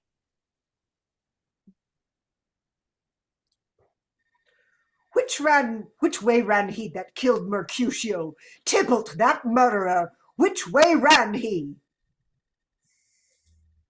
There lies that Tybalt. Where are the vile beginners of this fray? Oh, noble prince, I can discover all the unlucky manage of this fatal brawl. There lies the man, slain by young Romeo, that slew thy kinsman, brave Mercutio. Tybalt! My cousin! Oh, my brother's child! Oh, prince! Oh, cousin! Husband! Oh, the blood is spilled! Oh, my dear kinsman! Prince, as thou art true, for blood of ours, shed blood of Montague! Oh, cousin! Cousin! Benvolio, who began this bloody fray? Tybalt, here slain, whose Romeo's hand did slay. Romeo, that spoke him fair, bid him bethink how nice the quarrel was, and urged withal your high displeasure.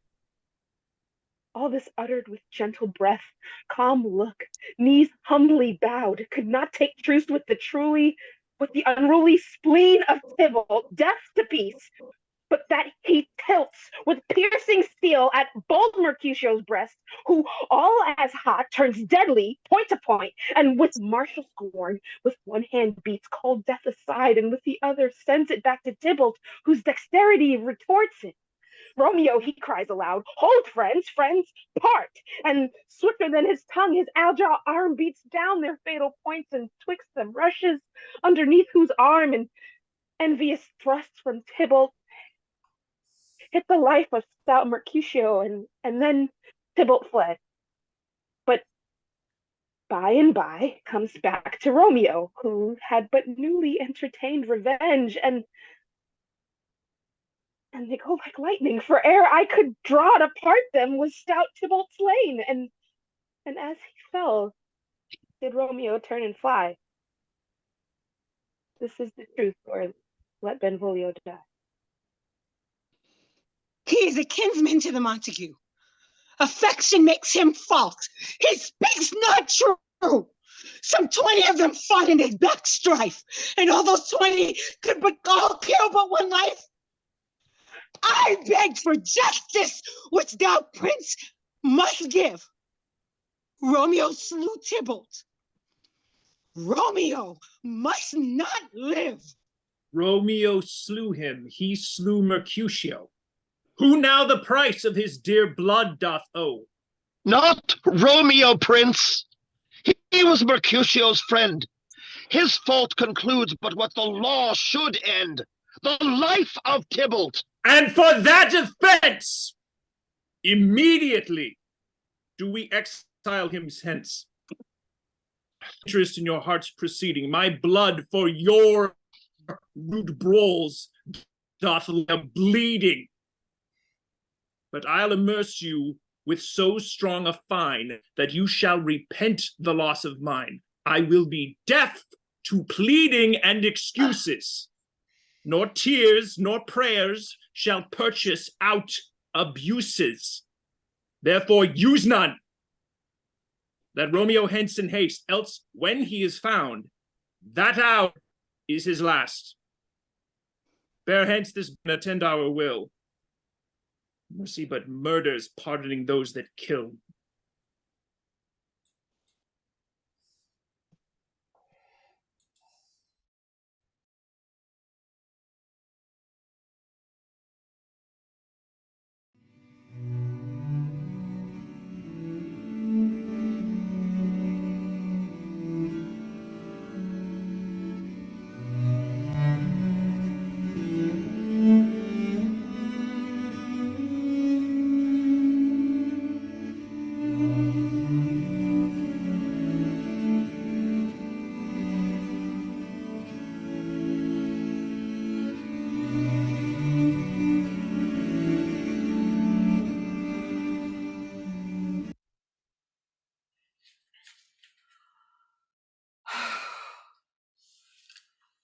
Gallop apace, you fiery-footed steeds, towards Phoebus' lodging.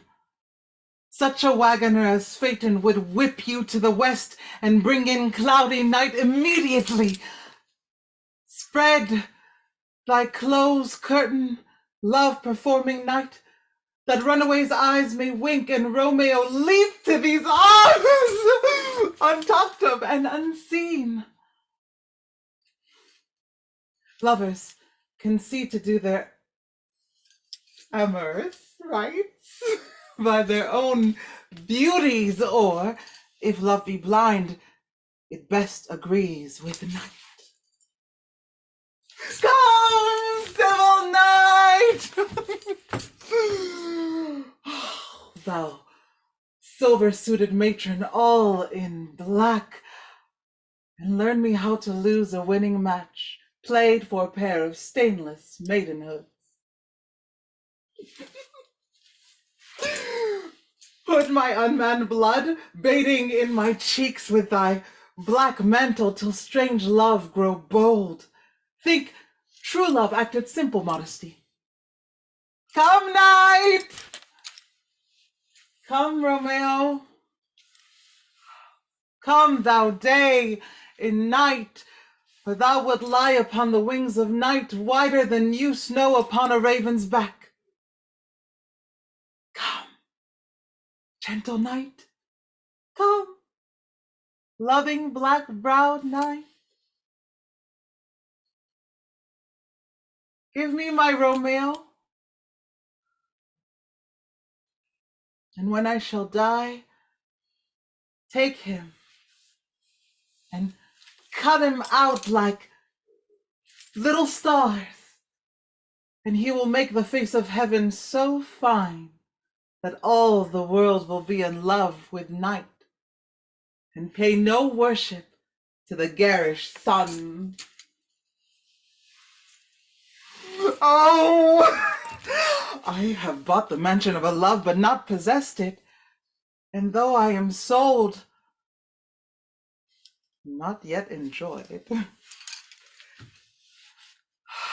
So tedious is this day, as is the night before some festival to an impatient child that hath new robes and may not wear them. Oh, here comes my nurse, and she brings news in every tongue that speaks, but Romeo's name speaks heavenly eloquence. Now, nurse, what news? What hast thou there? The cords that Romeo bid thee fetch? Aye. The cords. I me! What news? Why dost thou wring thy hands?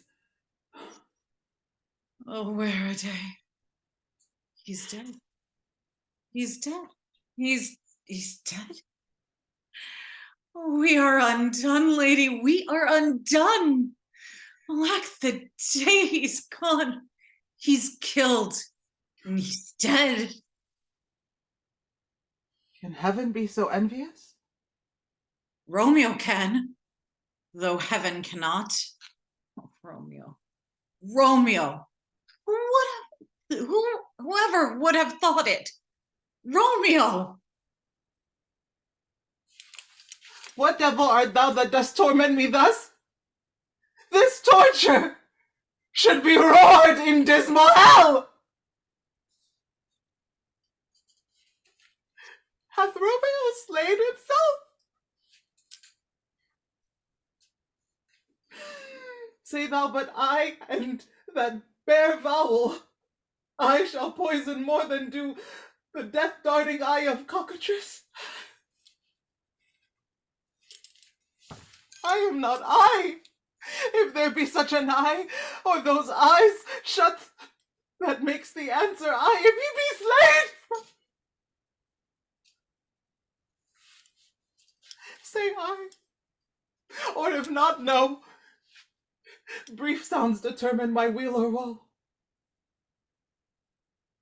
I saw the wound. I saw it with mine eyes. God save the mark.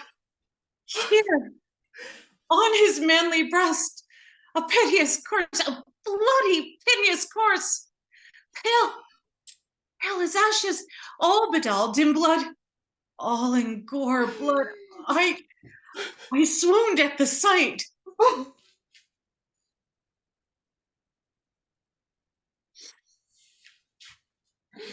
Oh, break my heart, for bankrupt. Break it once. To prison eyes, ne'er look on liberty. Vile earth, to earth resign, and emotion here. And thou and Romeo press one heavy beam. Oh, Tybalt. Tybalt, the best friend I had.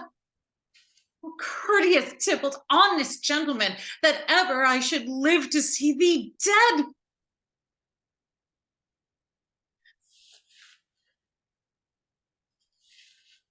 What storm is this that blows so contrary? Is Romeo slaughtered and is Tybalt dead?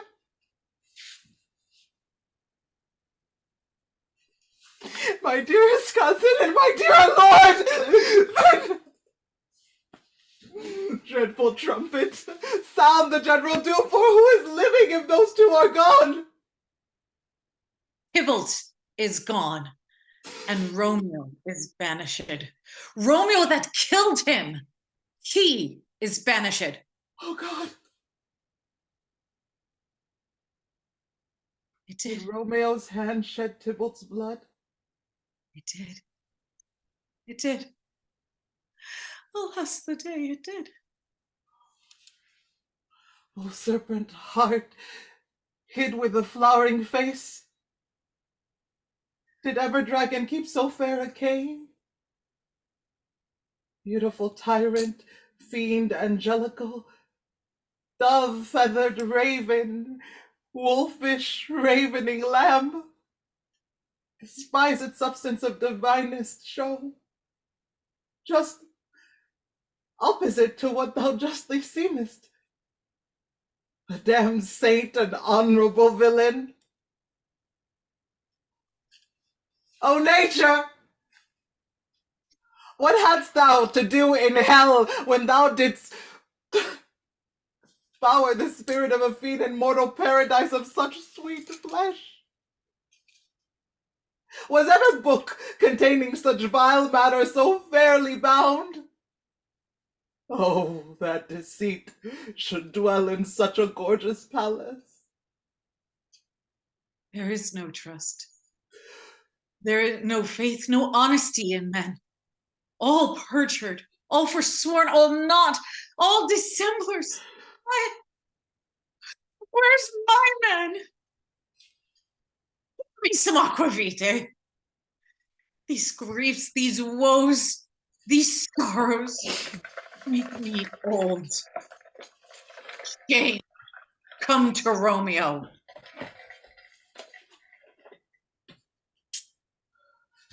Blistered be thy tongue for such a wish. He was not born to shame. Upon his brow shame is ashamed to sit, for 'tis a throne where honor may be crowned, sole monarch of the universal earth. What a beast was I to chide at him. Will you speak well of him that killed your cousin? Shall I speak ill of him that is my husband? Ah, poor my lord. What tongue shall smooth thy name when I, thy 3 hours wife, have mangled it?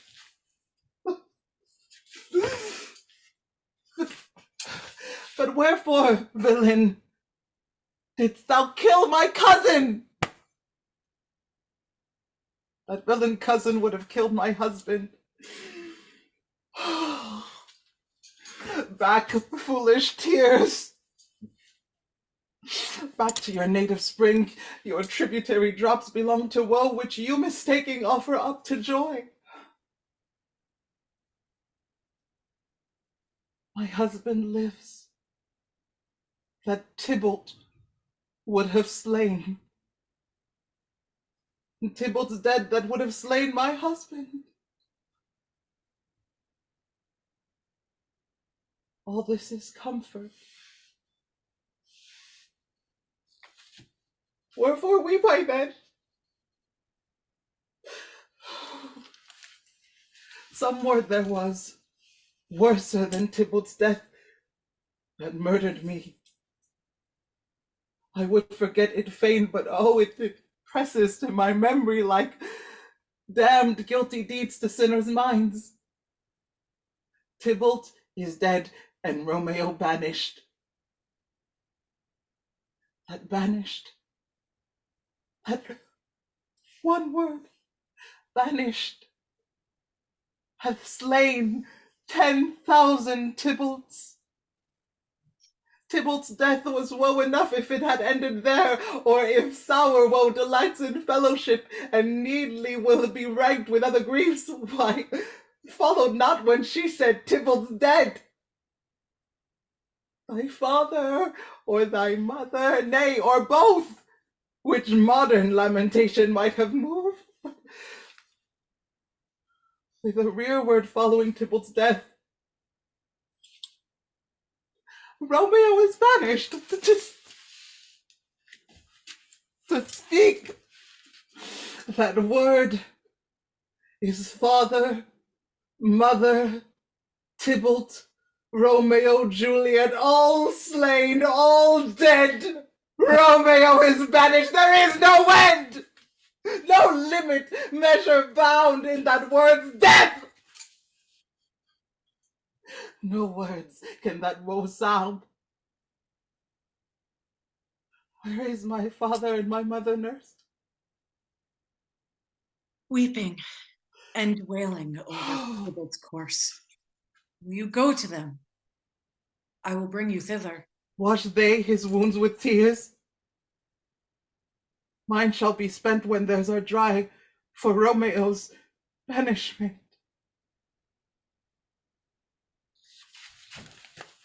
Take up those cords.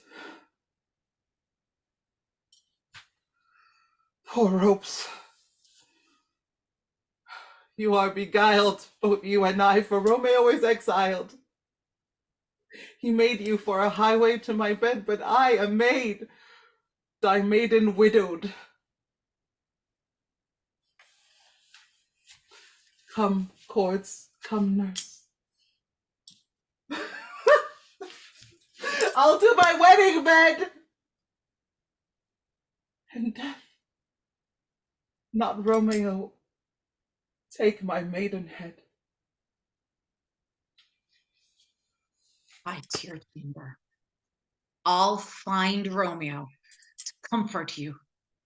Wot well where he is.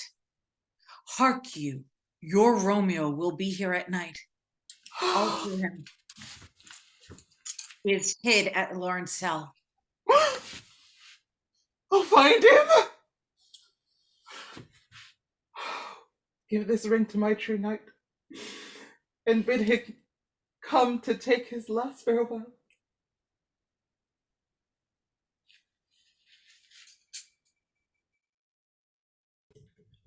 Romeo, come forth, thou fearful man. Affliction is enamoured of thy parts, and thou art wedded to calamity. Father, what news? What is the prince's doom? What sorrow craves acquaintance at my hand, that I yet not know? Too familiar is my dear son with such sour company. I bring thee tidings of the prince's doom. What less than doomsday is the prince's doom? A gentler judgment vanished from his lips, not body's death, but body's banishment.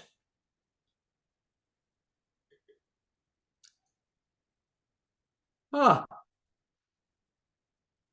banishment. Be merciful, say death. For exile hath more terror in his look, much more than death. Do not say banishment. Here from Verona thou art banished. Be patient, for the world is broad and wide. Whoa, there is no world without Verona walls.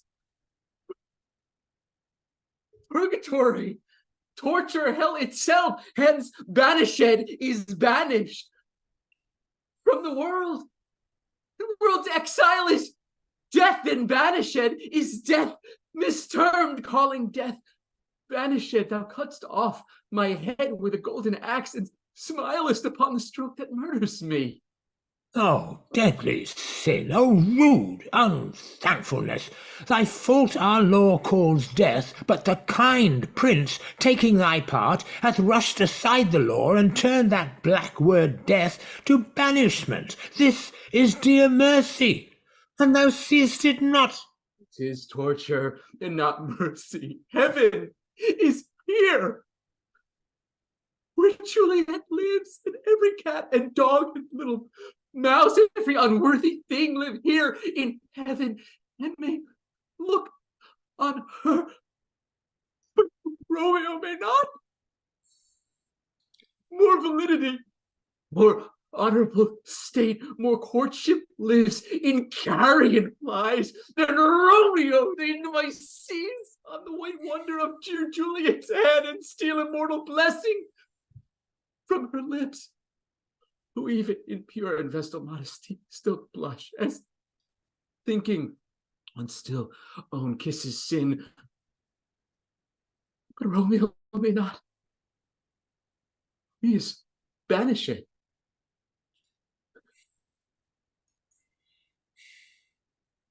Flies may do this, but I from this must fly. They are free men, but I am banished. And say'st thou yet that exile is not death?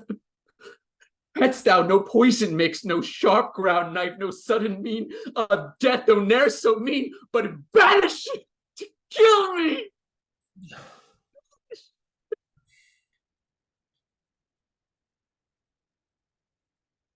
Oh, Friar, the damned use that word in hell Howling attendant, how hast thou the heart, being a divine, a ghostly confessor of sin, absolver, and my friend, profess to mangle me with that word banished? Thou fond mad man, hear me a little speak. Oh, no. Now thou wilt speak again of banishment. I'll give thee armour to keep off that word, adversity's sweet milk, philosophy, to comfort thee, though thou art banished. Yet banish it, hang up philosophy!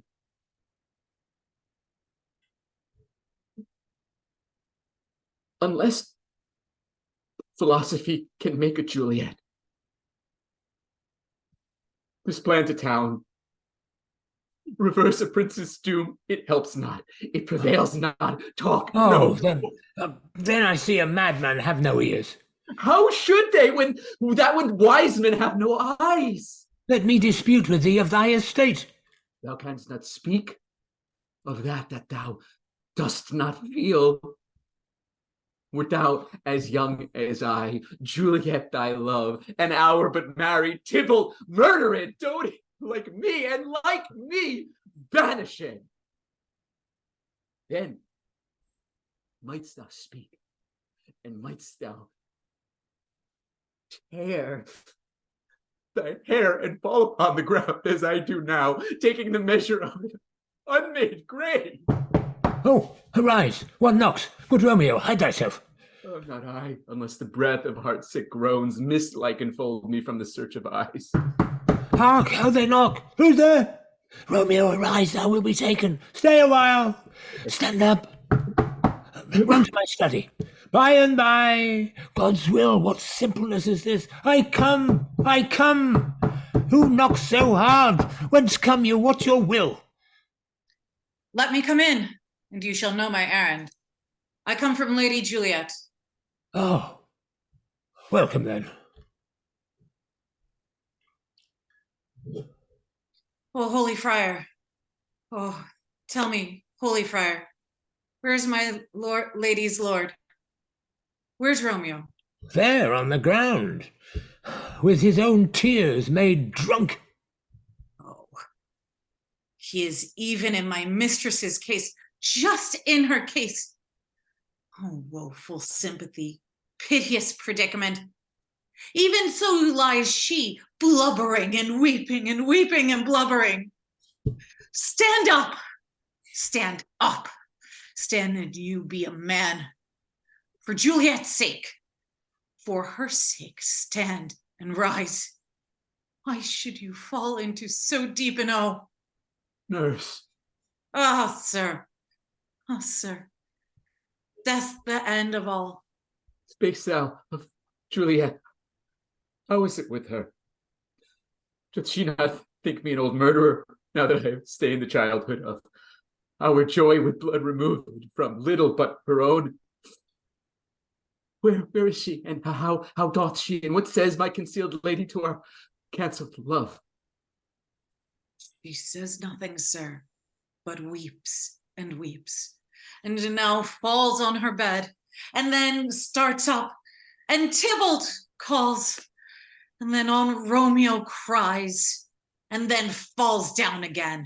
As if that name shot from the deadly level of a gun did murder her, as that name's cursed hand murdered her kinsman. Oh, tell me, Friar, tell me, in what vile part of this anatomy doth my name lodge? Tell me, so that I may sack that hateful mansion. Oh, thy desperate hand, art thou a man? Thy form cries out thou art, thy tears are womanish, thy wild acts denote the unreasonable fury of a beast. Unseemly woman in a seeming man. Oh, an ill-beseeming beast in seeming both. Thou hast amazed me. By my holy order, I thought thy disposition better tempered. Hast thou slain Tybalt? Wilt thou slay thyself and slay thy lady that in thy life lives by doing damned hate upon thyself?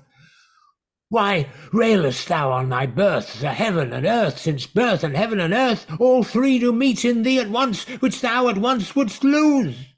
Fie, Fie, thou shamest in thy shape, thy love, thy wit, which like a usurer unboundest in all, and usest none but that true use indeed, which should bedeck thy shape, thy love, thy wit, thy noble shape is but a form of wax, digressing from the valour of a man. Thy dear love sworn but hollow perjury, killing that love which thou hast vowed to cherish. Thy wit, that ornament to shape and love, misshapen in the conduct of them both, like powder in the skilless shoulders fast, is set afire by thine own ignorance, and thou dismembered with thine own defence. What? Rouse thee, man. Thy Juliet is alive, for whose dear sake thou wast but lately dead. There art thou happy. Tybalt would kill thee, but thou slewest Tybalt. There art thou happy. The law that threatened death becomes thy friend and turns it to exile. There art thou happy. A pack of blessings light upon thy back. Happiness courts thee in her best array, but like a misbehaved and sullen wench thou pouts upon thy fortune and thy love. Take heed, for such die miserable. Go, get thee to thy love, as was decreed, ascend her chamber, hence and comfort her. But look thou stay not till the watch be set, for then thou canst not pass to Mantua, where thou shalt live till we can find a time to blaze your marriage, reconcile your friends, beg pardon of the prince, and call thee back with 20,000 times more joy than thou wentst forth in lamentation. Go before, nurse, commend me to thy lady, and bid her hasten all the house to bed, which heavy sorrow makes them apt unto. Romeo is coming. Oh, Lord, I could have stayed here all the night to hear good counsel. Oh, what learning is! My lord, I'll tell my lady you will come. Do so, and bid my sweet prepare to chide. Here, sir. A ring she bade me give you, sir. Hie you, make haste, for it grows very late.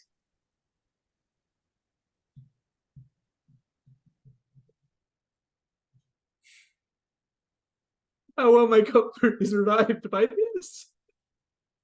Go hence. Good night. And here stands all your state. Either be gone before the watch be set, or by the break of day disguised from hence. Sojourn in Mantua. I'll find out your man, and he shall signify from time to time every good hap to you that chances here. Give me thy hand. 'Tis late. Farewell. Good night. But that a joy past joy calls out on me, it were a grief so brief to part with thee.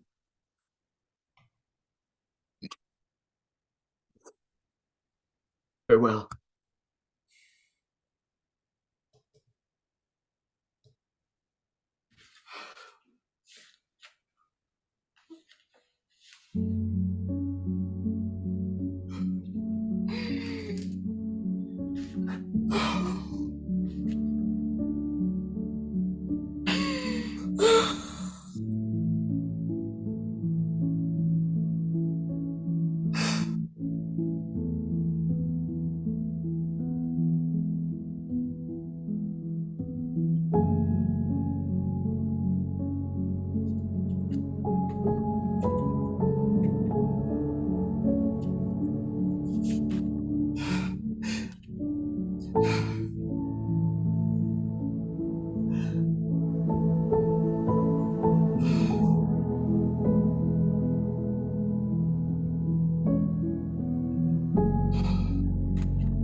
Things have fallen out, sirs, so unluckily that we've had no time to move our daughter. Look you, she loved her kinsman Tybalt dearly, and so did I. Well, we were born to die.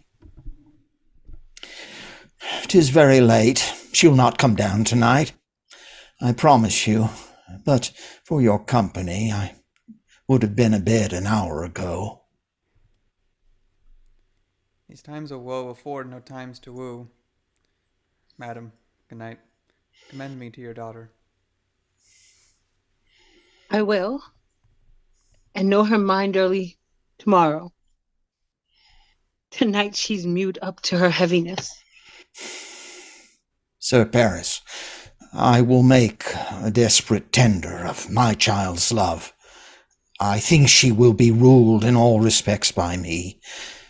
Nay, more, I doubt it not. Wife, go you to her ere you go to bed. Acquaint her here of my son's Paris love, and bid her, mark you me, on Wednesday next. But soft, what day is this? Monday, my lord. Monday.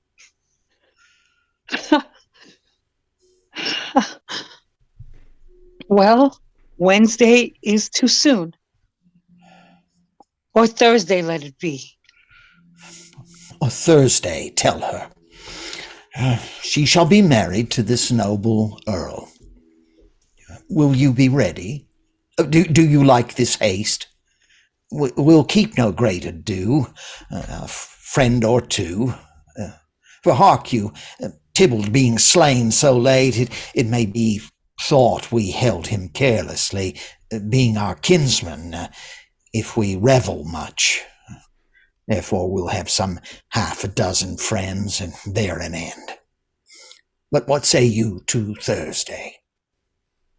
My lord, I would that Thursday were tomorrow. Well, get you gone. Thursday be it, then. Go you to Juliet ere you go to bed. Prepare her, wife, against this wedding day.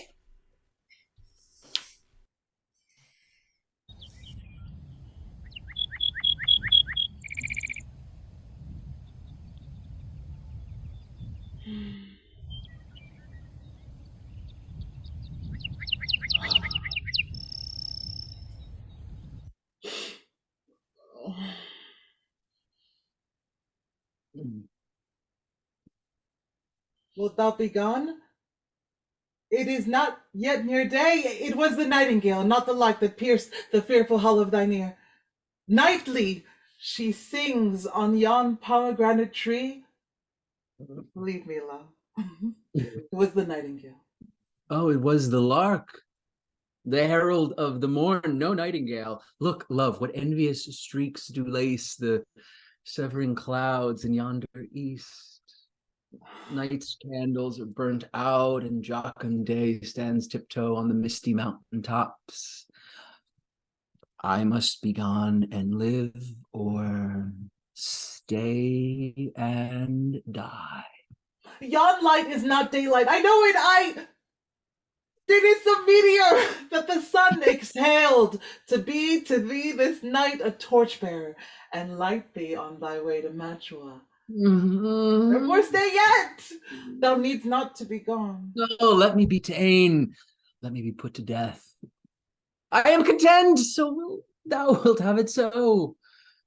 I'll say, yon gray is not the morning's eye, 'tis but the pale reflex of Cynthia's brow, nor that is not the lark whose notes do beat the vaulty heaven so high above our heads. I have more care to stay than will to go. Come, death, and welcome, Juliet.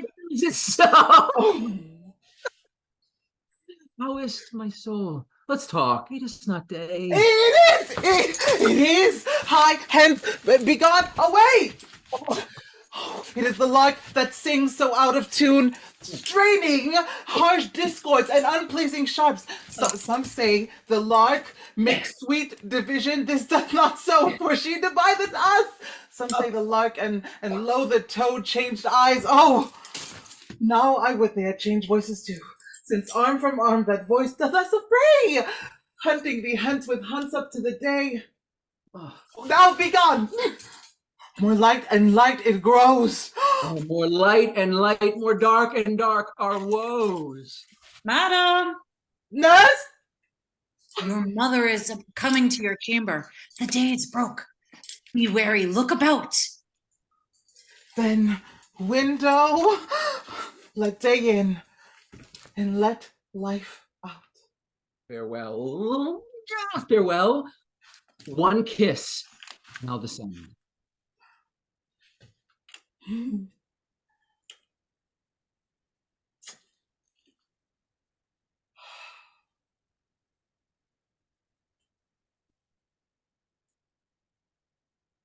I thou God so, love Lord, I, husband, friend, I must hear from thee every day in the hour, for in a minute there are many days. Oh, by this count I shall be much in years ere I again behold my Romeo. Farewell. I will omit no opportunity that may convey my greetings, love, to thee. Oh, thinkst thou we shall ever meet again? I doubt it not, and all these woes shall serve for sweet discourses in our time to come. Oh, God! I have an ill divining soul. Methinks I see thee now. Thou art so low as one dead in the bottom of a tomb. Either my eyesight fails or thou lookest pale. Oh, and trust me, love, in my eye so do you. Dry sorrow drinks our blood. Adieu. Adieu.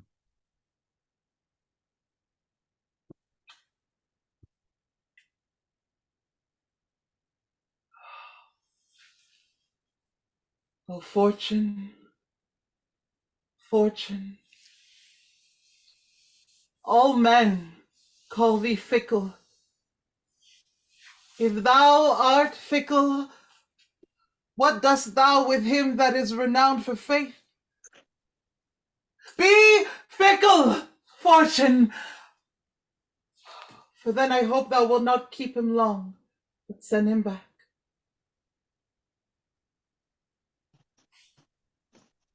Why, how now, Vivienne? Madam, I am not well. Evermore weeping for your cousin's death? What wilt thou wash him from his grave with tears? And if thou couldst not make him live, therefore have done. Some grief shows much of love, but much of grief shows still some want of wit. Yet let me weep for such a feeling loss. So shall you feel the loss, but not the fiend which you weep for? Feeling so the loss, I cannot choose but ever weep the friend. Well, girl, thou weepest not so much for his death as that villain lives which slaughtered him. What villain, madam? That same villain, Romeo. I, madam, from the reach of these my hands would none but I might venge my cousin's death. We will have vengeance for it, fear thou not. Then weep no more. I'll send one to Mantua, where that then same banished renegade doth live, shall give him such an unaccustomed dram, that shall soon keep Tybalt company, and then I hope thou wilt be satisfied. Indeed, I never shall be satisfied with Romeo till I behold him dead. As my poor heart So for a kinsman vexed, madam, if you could find out but a man to bear a poison, I would temper it, that Romeo should, upon receipt thereof,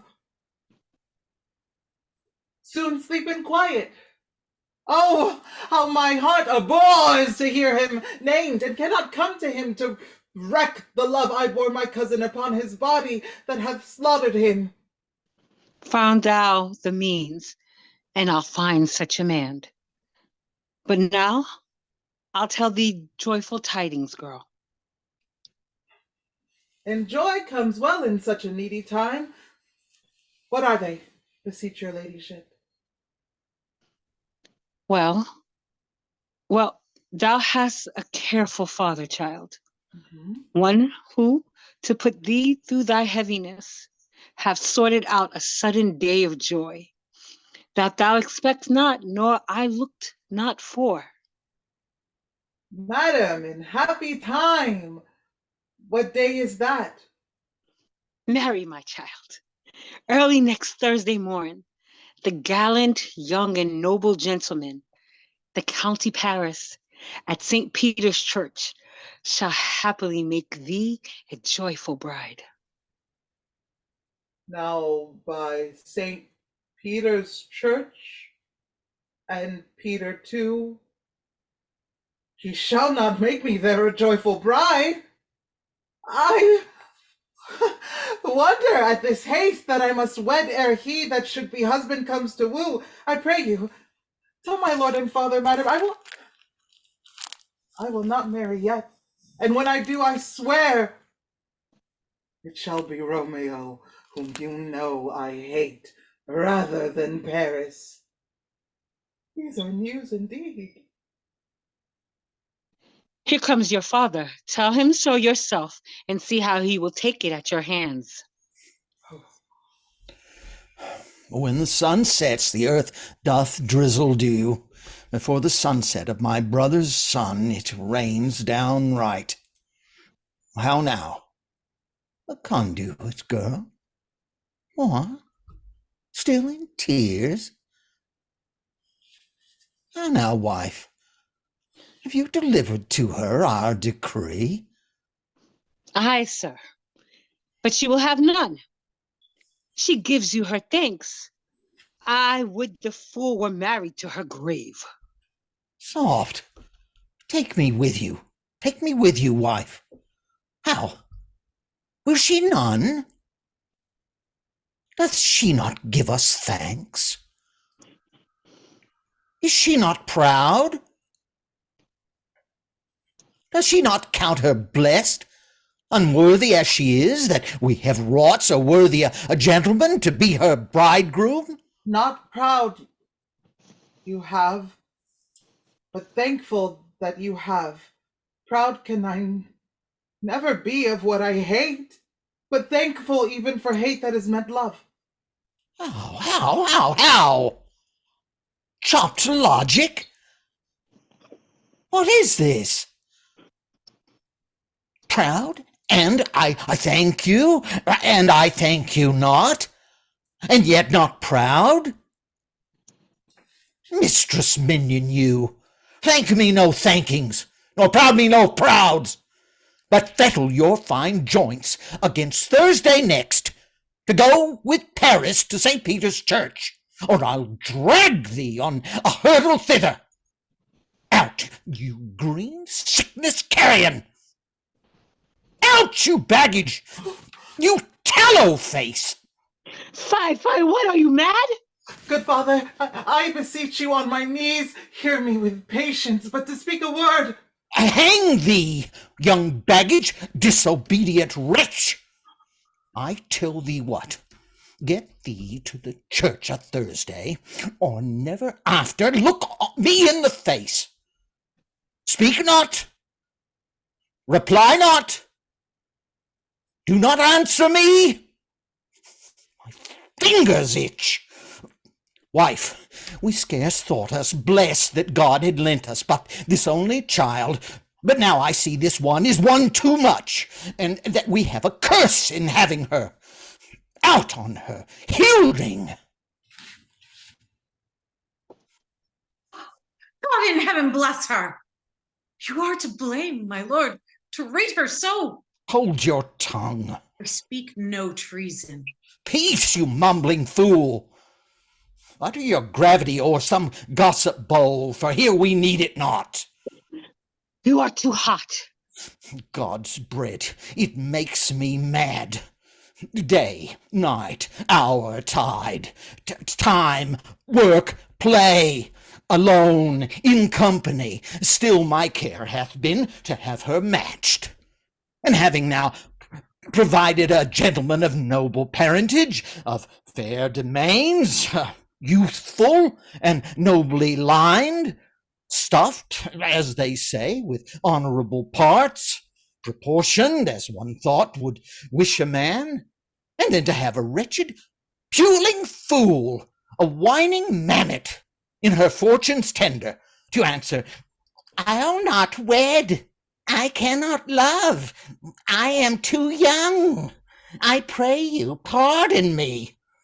But an you will not wed, I'll pardon you. Graze where you will, you shall not house with me. Look to't, think on't. I do not use to jest. Thursday is near. Lay hand on heart, advise. And you be mine, I'll give you to my friend. And you be not, hang, beg, starve, die in the streets, for by my soul I'll ne'er acknowledge thee, nor what is mine shall never do thee good. Trust to't. Bethink you, I'll not be forsworn.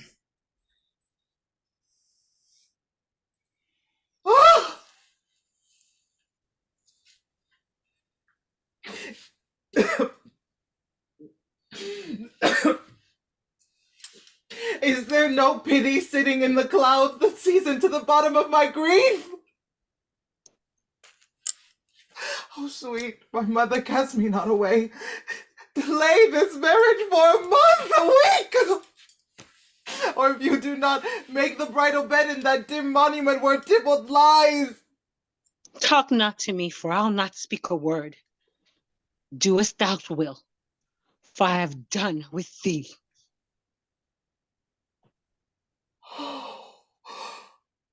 God. Oh, nurse. How shall this be prevented? My husband is on earth, my faith in heaven. How shall that faith return again to earth unless that husband scented me from heaven by leaving earth? Comfort me. Counsel me. What sayest thou? Hadst thou not a word of joy, some comfort, nurse? Faith, here it is.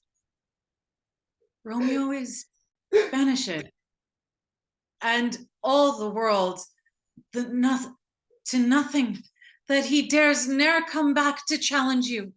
Or if he do, it needs be by stealth.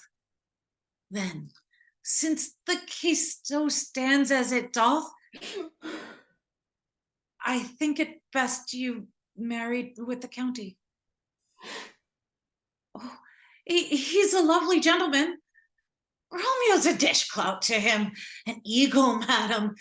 Have not so green, so quick, so fair an eye as Paris hath. Beshrew my very heart.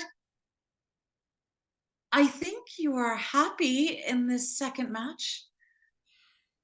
I think, for it excels your first, or if it did not, your first is dead, or 'twere as good he were, as living here and you no use of him.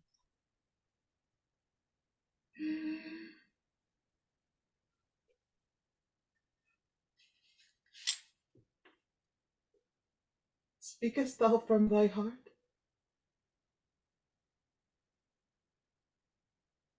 And from my soul too, else beshrew them both. Amen. What?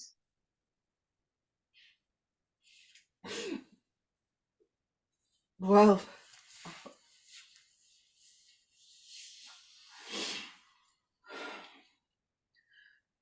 thou hast comforted me marvelous much. Go in and tell my lady I am gone, having displeased my father to Laurence to make confession and to be absolved. Mary, I will. And this is wisely done.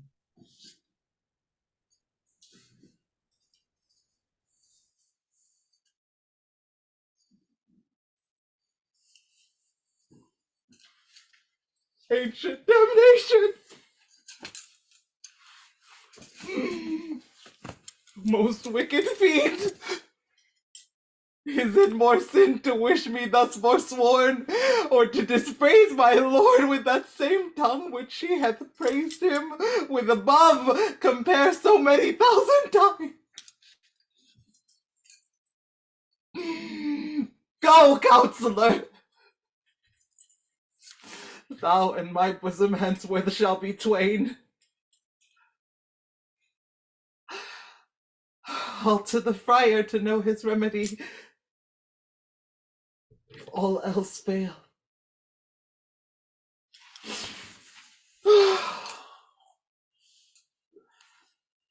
Myself have power to die.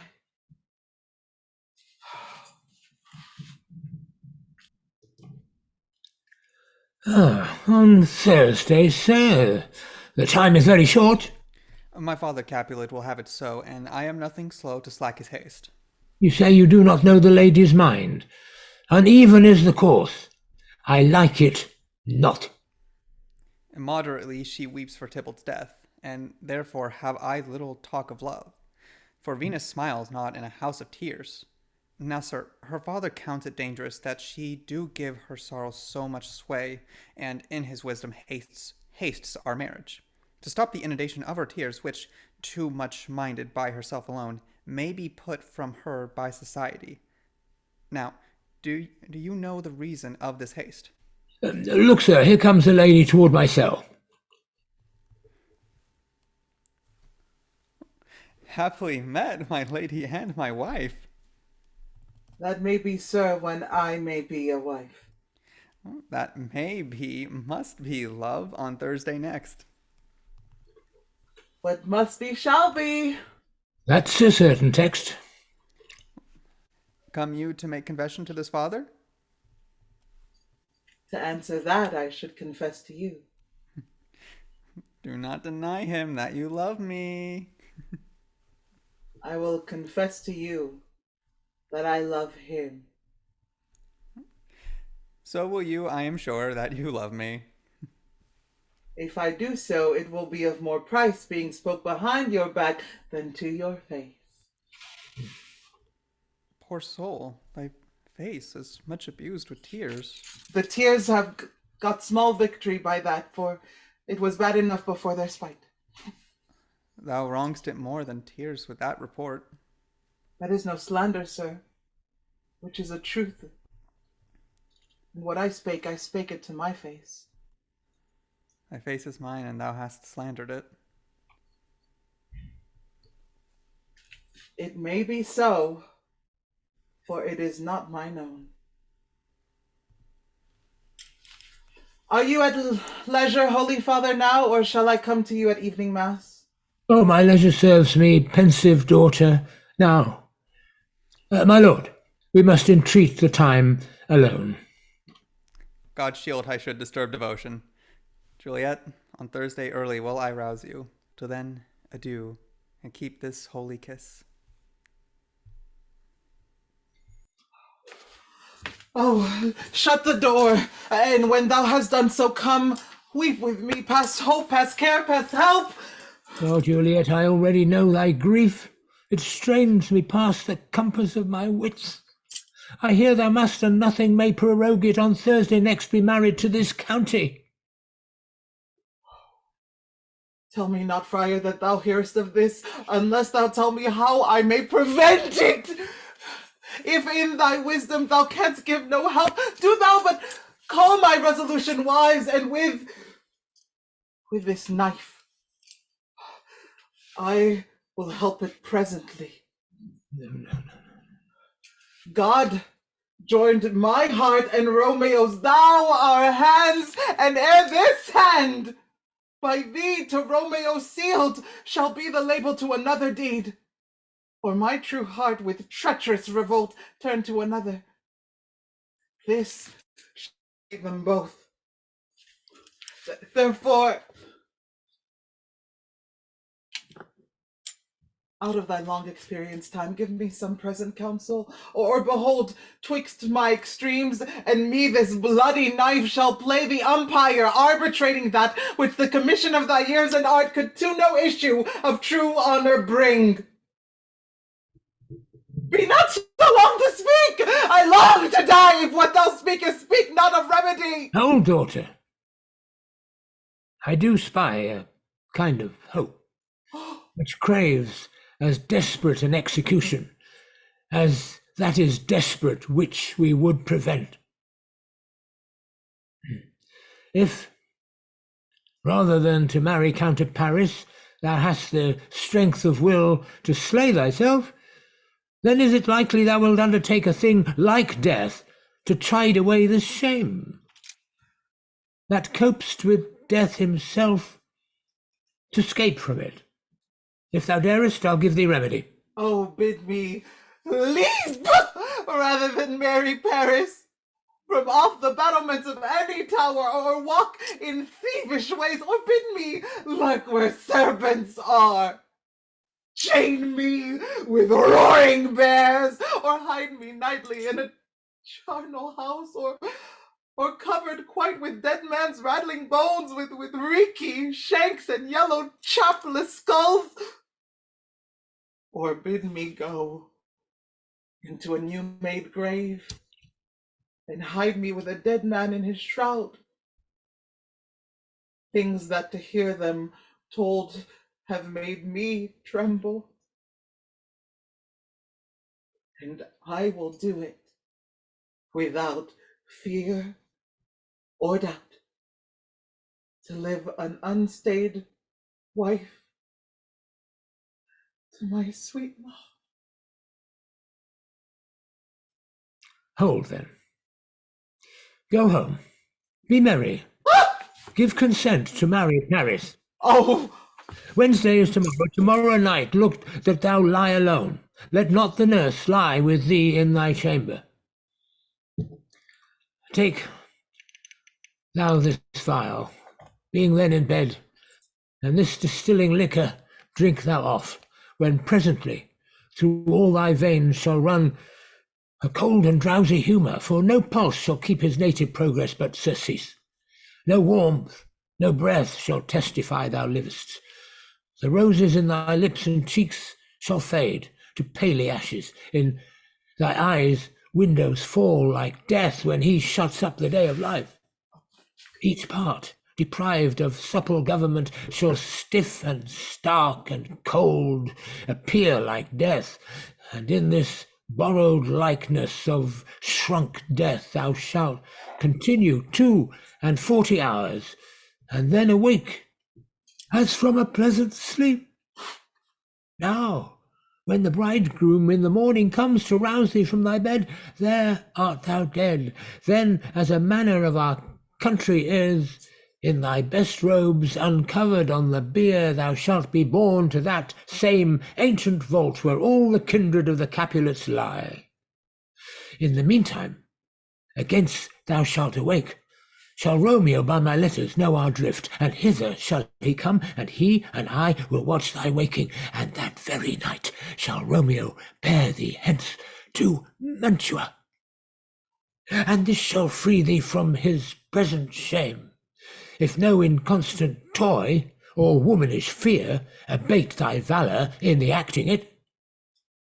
Give me, oh, tell me not to fear. Hold, Get you gone. Be strong and prosperous in this resolve. I'll send a friar with speed to Mantua with letters to thy lord. Love, give me strength, and strength shall help afford. Farewell, dear father.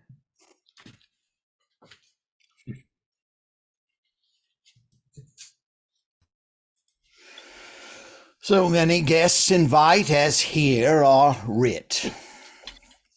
Sirrah, go hire me 20 cunning cooks. Well, you shall have none ill, sir, for I'll try if they can lick their fingers. How canst thou try them so? Oh, marry, sir, 'tis an ill cook that cannot lick his own fingers. Therefore, he that cannot lick his fingers goes not with me. Go, be gone. We shall be much unfurnished for this time. What, is my daughter gone to Friar Laurence? Aye, forsooth. Well, he may chance to do some good on her. A peevish, self-willed harlotry it is. See where she comes from shrift with a merry look. How now, my headstrong? Where have you been gadding? Where I have learned me to repent the sin of disobedient opposition to you and your behests, and am enjoined by holy Laurence to fall prostrate here to beg your pardon. Pardon, I beseech you. Henceforth I am ever ruled by you. Send for County. Go tell him of this. I'll have this knot knit up tomorrow morning. I met the youthful lord at Laurence's cell and gave him what becomed love I might, not stepping o'er the bounds of modesty. Why, I am glad on't. This is well. Stand up. This is as should be. Lest me see County. Ay, marry. Go, I say, and fetch him hither. Now, afore God, this reverend holy friar, all our whole city is much bound to him. Nurse, will you go with me into my closet to help me sort such needful ornaments as you think fit to furnish me tomorrow? No, not till Thursday. There is time enough. Go, nurse. Go with her. We'll to church tomorrow. We shall be short in our provisions. 'Tis now not night. Tush, I will not stir about, and all things shall be well. I warrant thee, wife. Go thou to Juliet. Help to deck up her. I'll not to bed tonight. Let me alone. I'll play the hussif for this once. What? Oh, they are all forth.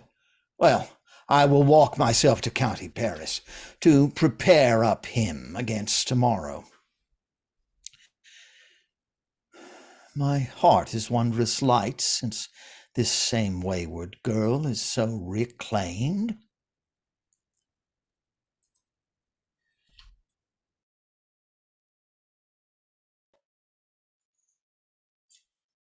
Aye, those attires are best. But gentle nurse, I pray thee, leave me to myself tonight, for I have need of many orisons to move the heavens to smile upon my state, which well thou knowest is cross and full of sin. What are you busy, O? Need you my help? No, madam. We have culled such necessaries as are behooveful for our state tomorrow.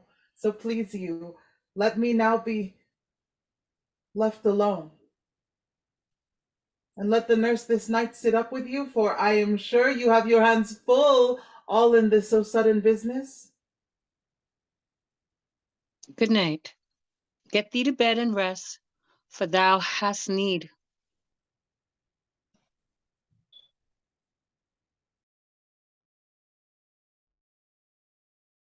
Farewell.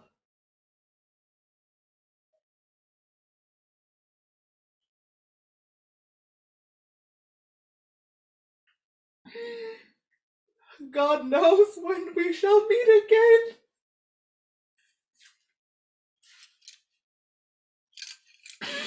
Oh, I have a faint cold fear thrills through my veins. Thou almost freezes up the heat of life. I'll call them back again to comfort me. There! Oh, what should she do here? My dismal scene I needs must act alone. Come, vile. Oh, what if this mixture do not work at all? Shall I be married then tomorrow morning? No. No. This shall forbid it. Lie thou there. What if it be a poison which the friar subtly hath ministered to have me dead, lest in this marriage he should be dishonored because he married me before to Romeo? I fear it is. And yet, methinks it is not. For he hath still been tried a holy man. How if, when I am laid into the tomb, I wake before the time that Romeo come to redeem me?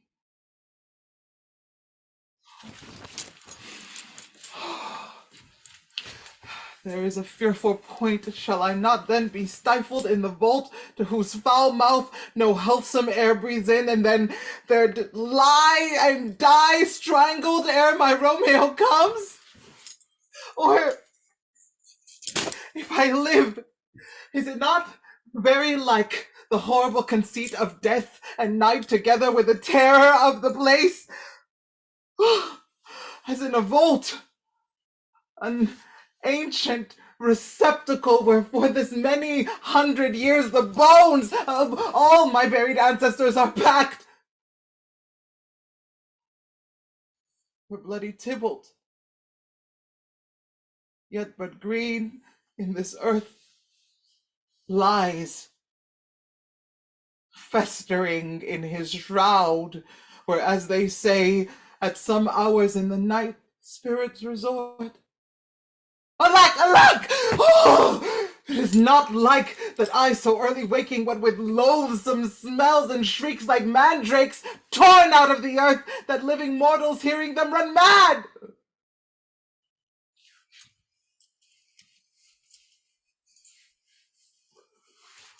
Oh, if I wake, shall I not be distraught? Environed with all these hideous fears, and madly play with my forefathers' joints, and pluck the mangled Tybalt from his shroud, and in this rage, with some great kinsman bone as with a club, dash out with my desperate brains? Oh, look. Methinks I see my cousin's ghost, seeking out Romeo that did spit his body upon a rapier's point. Stay, Tybalt, stay! Romeo! Romeo! Romeo! Oh, here's a drink.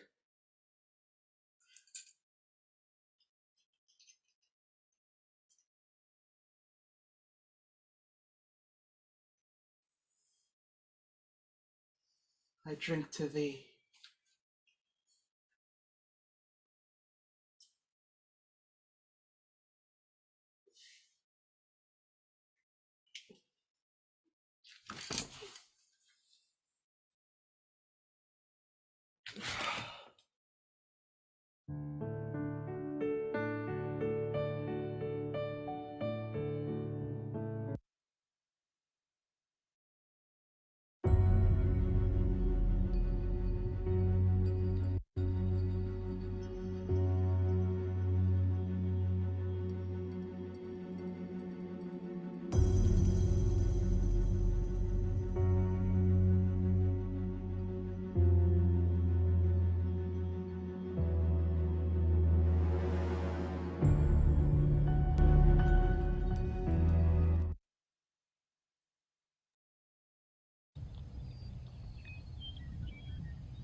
Mistress?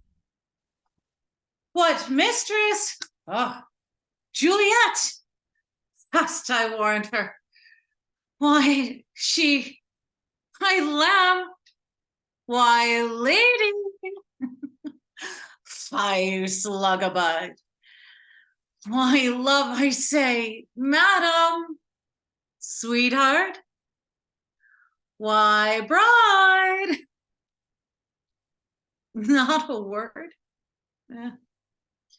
You take your pennyworths now.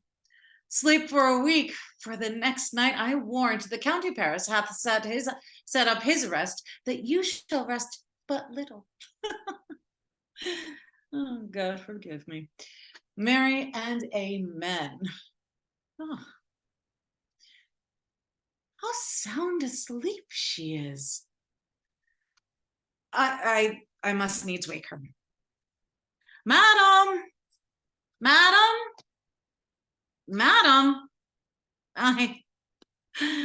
let the county take you in your bed. He'll fright you up in faith. Will it not be?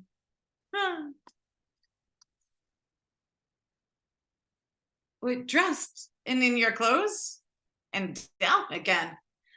Oh, I must needs wake you. Lady. Lady.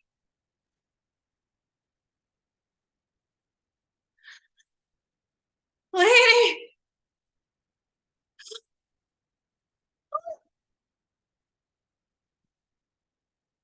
Alas. Alas, help. Help. Help. Oh, my lady's dead. Oh, where a day that ever I was born. Some aquavite, oh. My lord. My lady. What noise is here? What is the matter? Look what happened, Jenny. Oh, me. Oh, me. My child? My only life? Revive, look up, or I will die with thee. Help! Help! Call for help! For shame, bring Juliet forth. Her lord is come. She's dead. Deceased. The day. Huh? Oh, let me see her. Out. Alas, she's cold. Her blood is settled, and her joints are stiff. Life and these lips have long been separated. Death lies on her like an untimely frost upon the sweetest flower of all the field.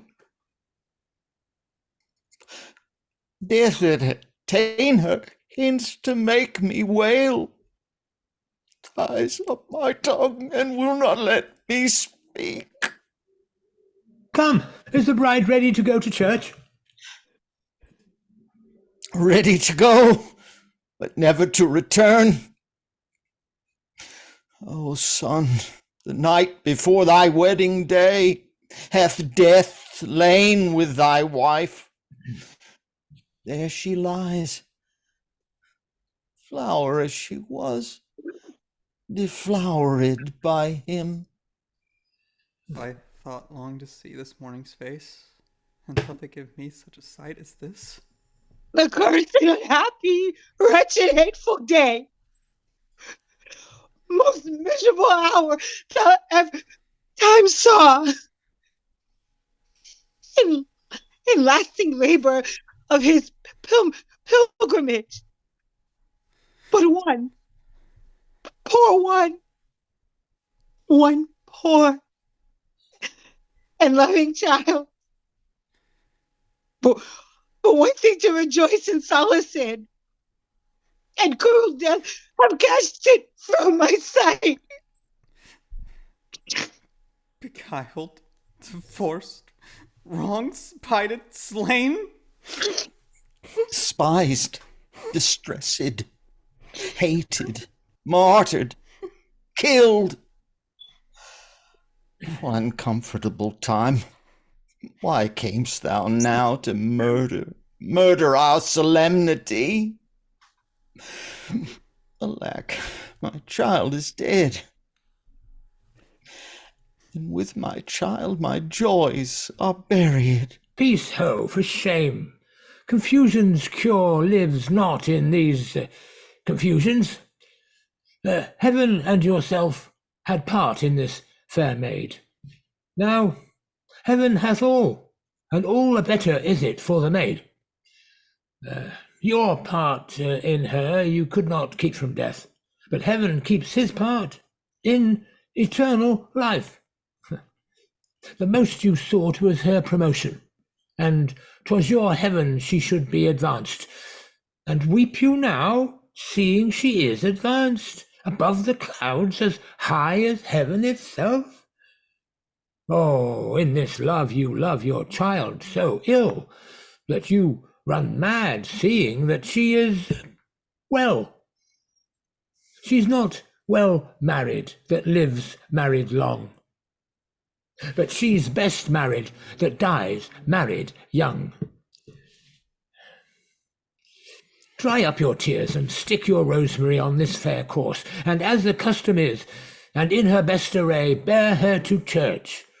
For though fond nature bids us all lament, yet nature's tears are reason's merriment.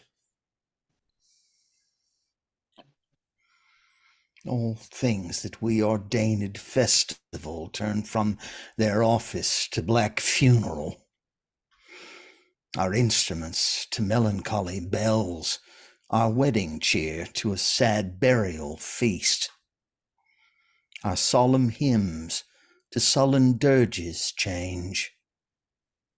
Our bridal flowers serve for a buried corse, and all things change them to the contrary. Sir, go you in, and madam, go with him, and go, Sir Paris. Every one prepare to follow this fair course unto her grave. The heavens do lour upon you for some ill. Move them no more by crossing their high will.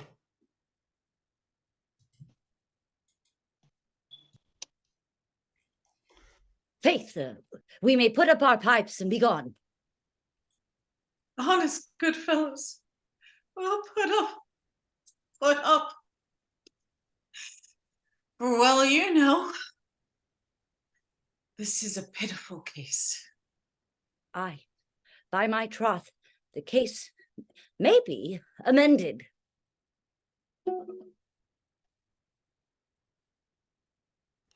Musicians, oh musicians, heart's ease, oh, and you will have me live play, heart's ease.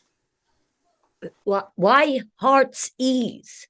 Oh, musicians, because my heart itself plays, my heart is full. Oh, play me some merry dump to comfort me. Not a dump, we. 'Tis no time to play now.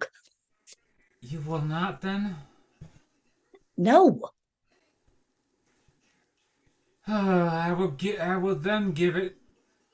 I will give it you soundly. What will you give us? No money, on my faith, but the gleek I will give you the minstrel. Then will I give you the serving creature.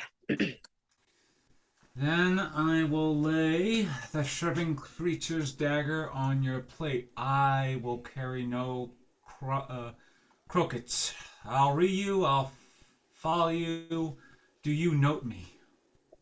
And you'll re us and ray us and fa us. You note us. Mm-hmm. Pray you, put up your dagger and put out your wit.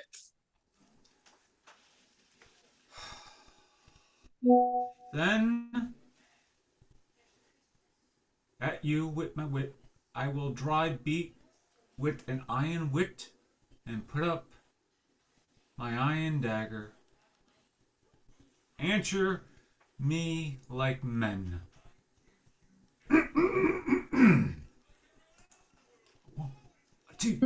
One, two, three. When gripping griefs the heart doth wound, and doleful dumps the mind of possess, then the music with her silver sound. Why silver sound? Why music with her silver sound? What say you, Simon Cantling? Marry, sir, because silver hath a sweet sound. Pirates. What say you, Hugh Rebeck? I say silver sound because musicians sound for silver. Oh, pirates too. What say you, James Soundpost?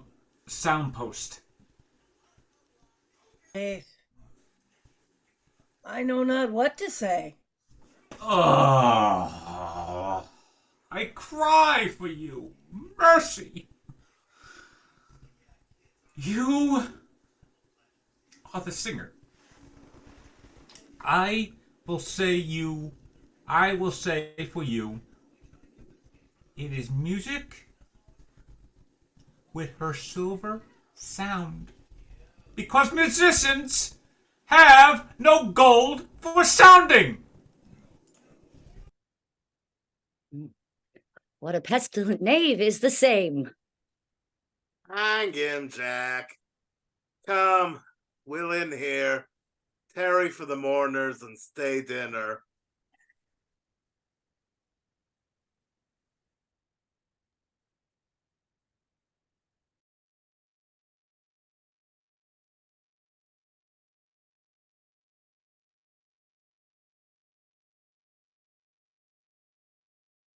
Hmm.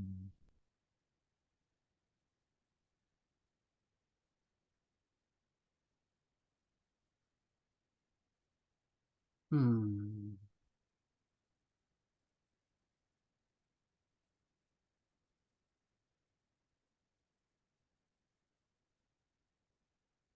I may trust the flattering truth of sleep.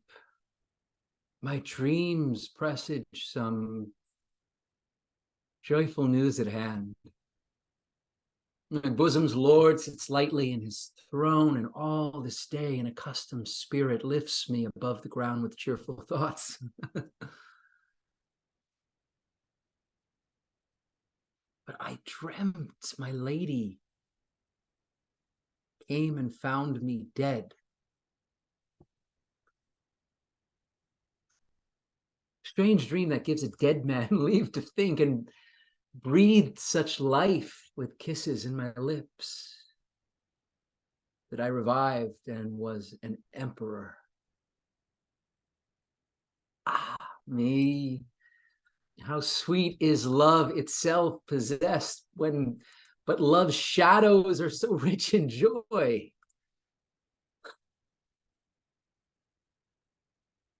Oh, news from Verona! How now, Balthasar? Huh? Ah! Dost thou not bring me letters from the friar? How doth my lady? Is my father well?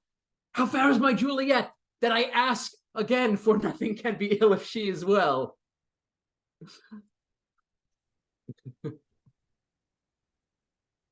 Her body sleeps in Capulet's monument,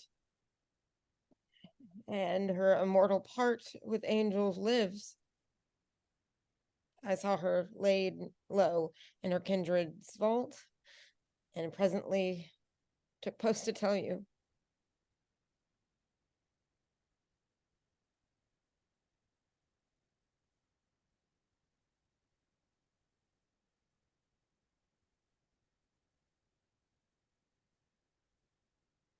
Is it even so?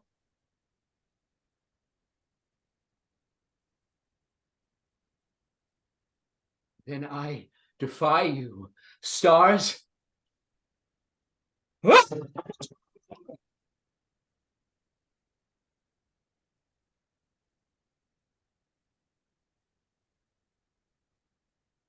Thou knowst my lodging. Get me ink and paper, and hire post horses. I will hence tonight. I do beseech you, sir, have patience. Your looks are pale and wild, and do import some misadventure. Hush, thou art deceived.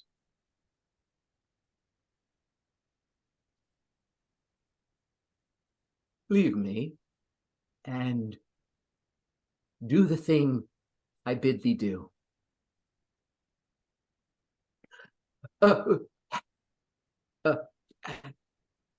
Hast no letters to me from the friar? No, my good lord. No matter. Get thee gone. And hire those horses. I'll be with thee straight.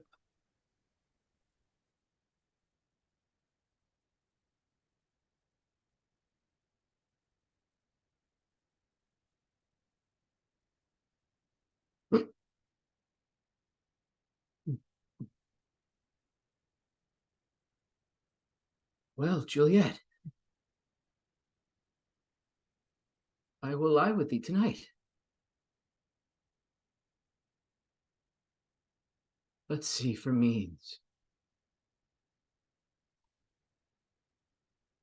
Oh, mischief, thou art swift to enter in the thoughts of desperate men.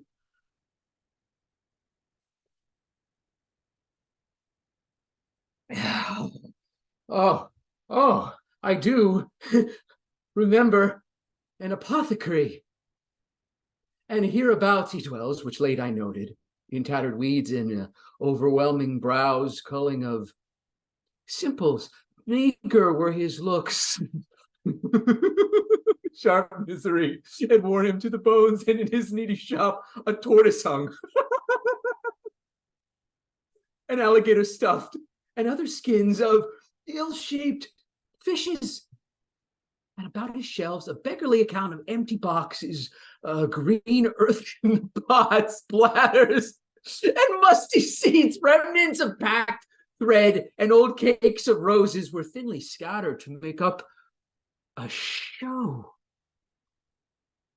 Noting this penury, to myself I said, and if a man did need a poison now, whose sale is present death in Mantua, here lives a catlett French that would sell it.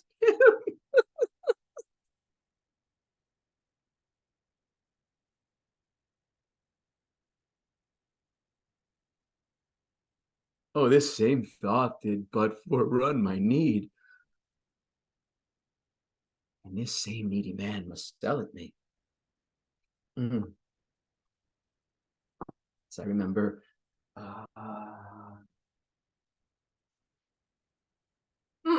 this should be the house. Being holiday, the beggar's shop is shut. What ho! Apothecary! Who calls so loud? Come hither, woman. I see that thou art poor. Here, there is 40 ducats. Let me have a dram of poison, such soon speeding gear as will disperse itself through all the veins, and the life-weary taker may fall dead, and that the trunk may be charged of breath as violently as hasty powder fired, doth hurry from the fatal cannon's womb. You gotta give it to me first. Such mortal drugs I have, but Mantua's law is death to any that utters them.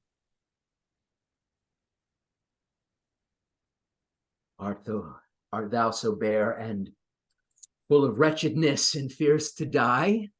I mean, famine is in thy cheeks. Need and oppression starvest in thy eyes. Contempt and beggary hangs upon thy back. The world is not thy friend, not the world's law. The world affords no law to make thee rich. Then be not poor, but break it and take this. My poverty, but not my will, consents. I pay thy poverty and not thy will.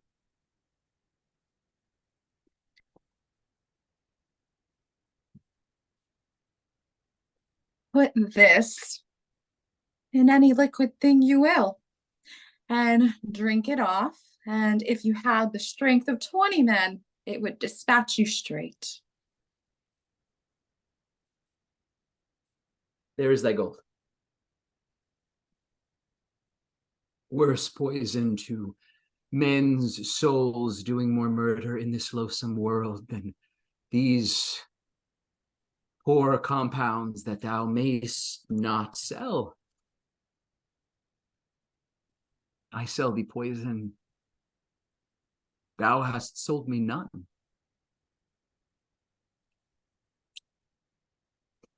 Well, buy food and get thyself in flesh.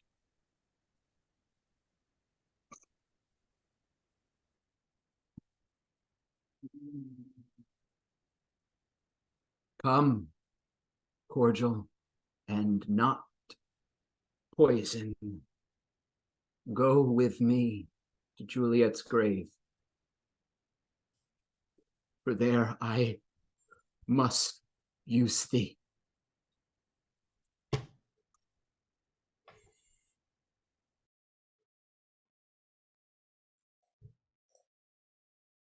Holy Franciscan Friar, brother, ho!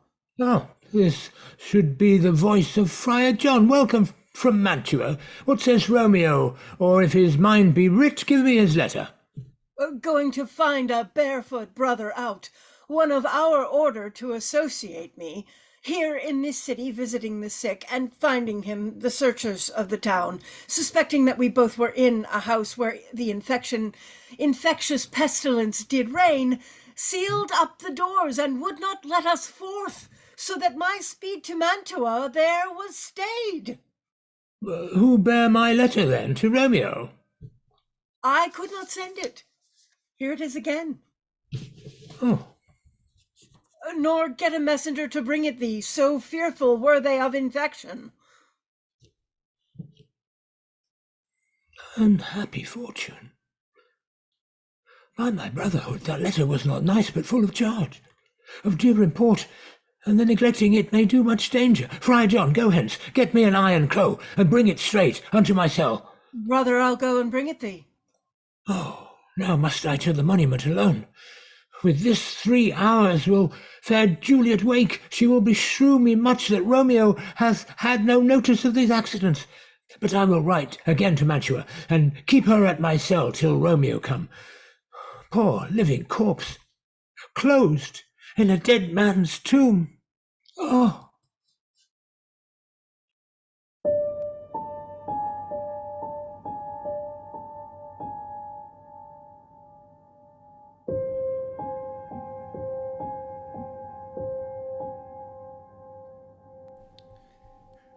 Give me that torch, boy. Hanson, stand aloof. Yet put it out, for I would not be seen. Under yon yew trees lay thee all alone, holding thy ear close to the hollow ground. So shall no foot upon the churchyard tread, being loose, affirm with digging up of graves, but thou shalt hear it. Whistle then to me as signal that thou hearest something approach. Give me those flowers. Do as I bid thee. Go. I am almost afraid to stand alone. Here in the churchyard.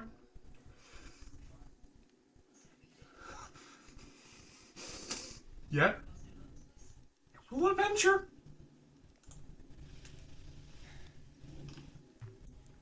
Sweet flower, with flowers thy bridal bed I strew. What woe thy canopy is dust and stones. Which of sweet water nightly I will do, or wanting that with tears distilled by moans.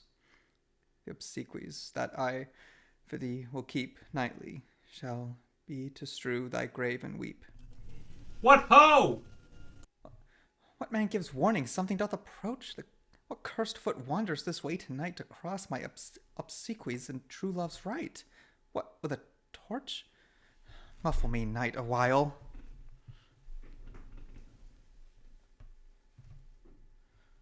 Give me that mattock and the wrenching iron. Hold. Take this letter.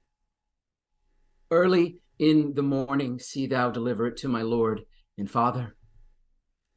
Give me the light. Upon my life, I charge thee.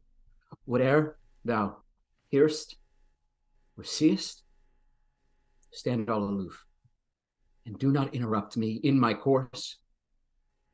Why I descend into this bed of death is partly to behold my lady's face, but chiefly to take thence from her dead finger a precious ring, a ring that I must use in dear employment.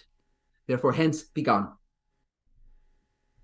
But if thou, jealous, dost return to pry in what I further shall intend to do, by heaven, I will tear thee joint by joint, and strew this hungry churchyard with thy limbs. The time and my intents are savage wild, more fierce, more inexorable, far than empty tigers or the roaring sea. I will be gone, sir, and not trouble you. So shalt thou show me friendship. Take thou that.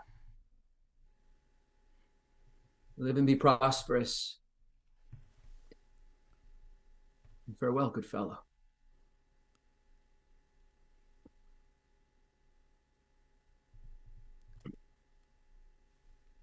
Ah!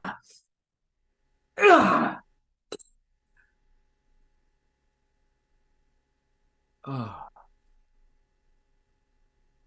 Thou detestable maw, thou womb of death, gorged with the dearest morsel of the earth. Thus I enforce thy rotten jaws to open, and in despite, I'll cram thee with more food. This is that banished haughty Montague, that murdered my love's cousin, with which grief it is supposed the fair creature died, and here is come to do some villainous shame to the dead bodies. I will apprehend him. Stop thy unhallowed toil, vile Montague! Can vengeance be pursued further than death? Condemned villain, I do apprehend thee. Obey, and you go with me, for thou must die. I must, indeed. And therefore I came hither. Good gentle youth, tempt not a desperate man. Fly hence, and leave me. Think upon these gone.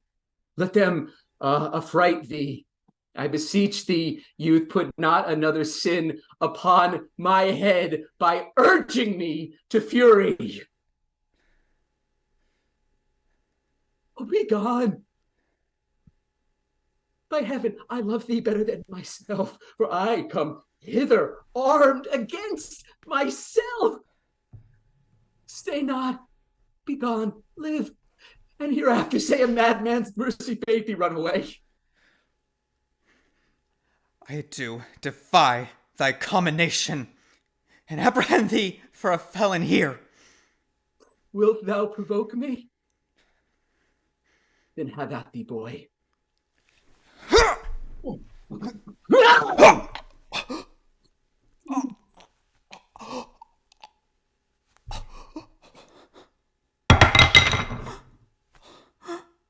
Oh, I am slain. If thou be merciful, open the tomb. Lay me with Juliet. In faith I will.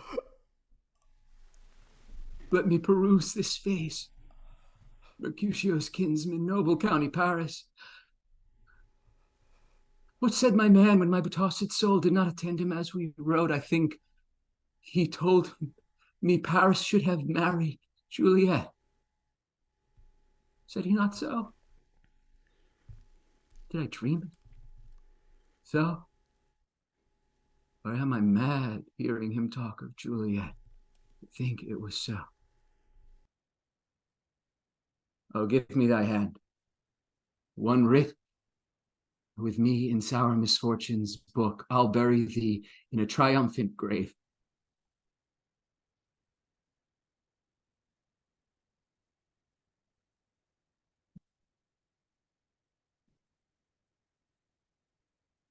A grave. Oh no. A lantern. Slaughtered youth.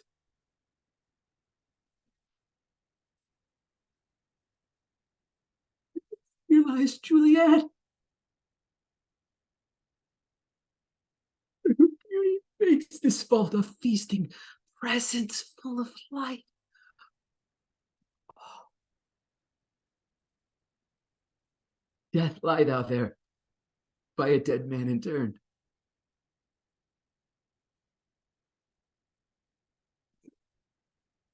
How oft, when men are at the point of death, have they been merry, which their keepers call a lightning before death?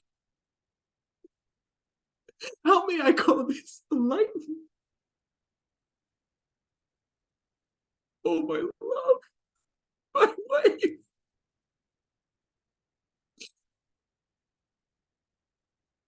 Death that has sucked the honey of thy breath, hath had no power yet upon thy beauty. Thou art not conquered. Beauty's ensign yet is crimson in thy lips and in thy cheeks, and death's pale flag is not advanced there.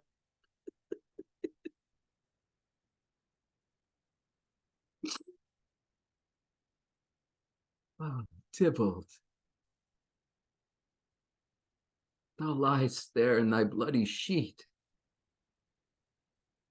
Oh, what more favor can I do to thee than with that hand that cut thy youth in twain to sunder, that was thine enemy? Forgive me, cousin.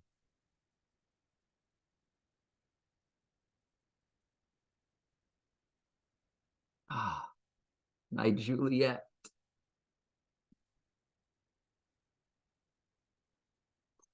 Why art thou so fair? Though I believe that unsubstantial death is amorous, and that the lean, abhorred monster keeps thee here in the dark to be his paramour, for fear of that, I still will stay with thee, and never from this palace of dim night depart again. Here I will remain with worms that are thy chambermaids. Oh, here will I set up my everlasting rest and shake the yoke of inauspicious stars from this world-wearied flesh. Eyes, look your last. Arms, take your last embrace. And lips, oh, you The doors of death, sealed with a righteous kiss. Dateless bargain to engrossing death.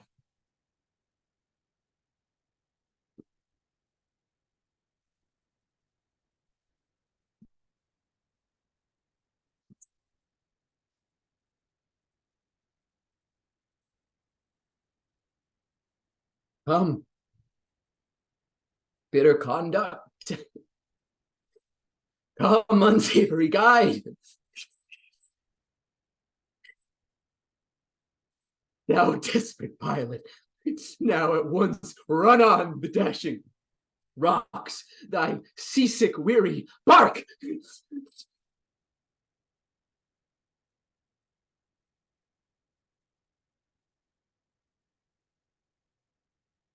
Here's to my love.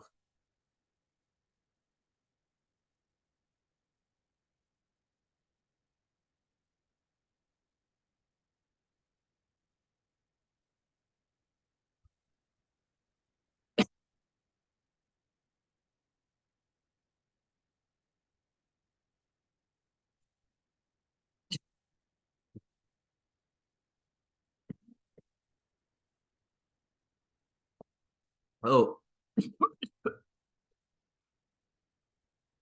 you apothecary.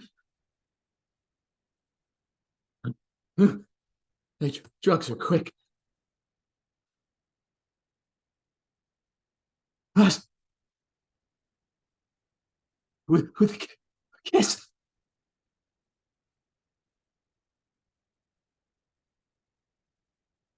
I die.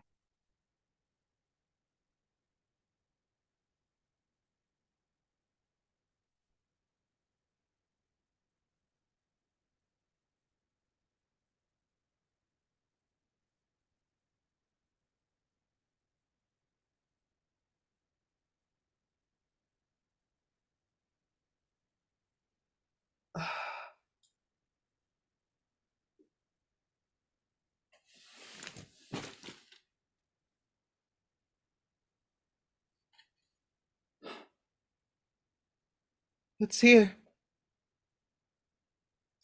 A cup. Close it in my true love's hand.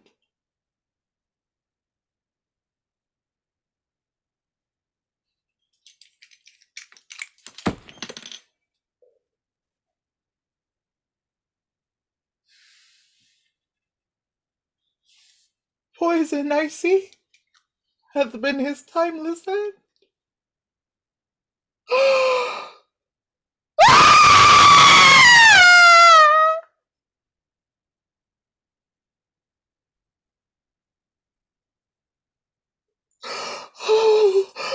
Oh, chill, drunko, and left no friendly drop to help me after him.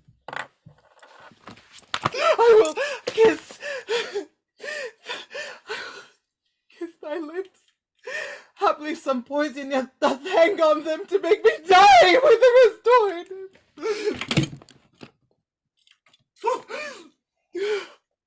Her lips are warm.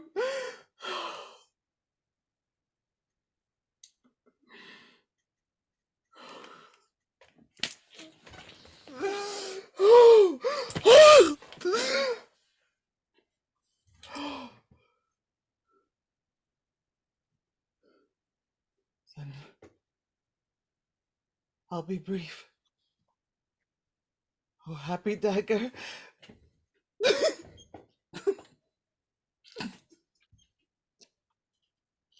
This is thy chief. There rust, and let me die. Ah!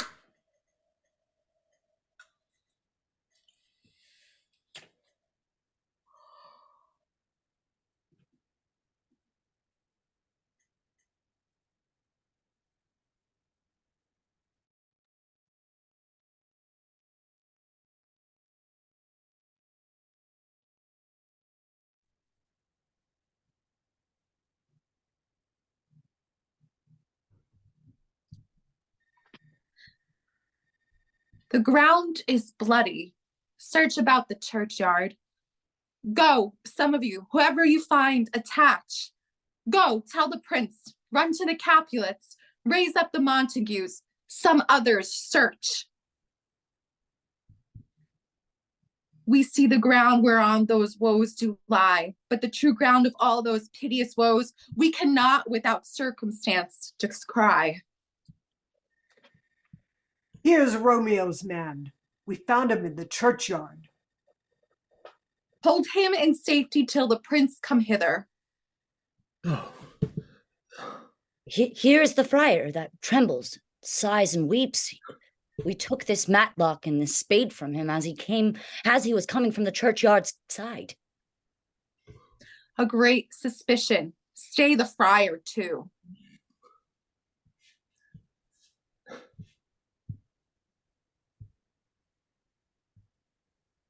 What misadventure so early up that calls our person from our morning rest?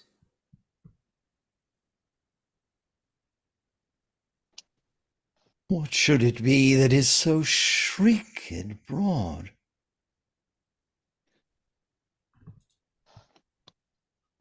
Oh, the people in the street cry Romeo, some Juliet, and some Paris, and all run with open outcry toward our monument.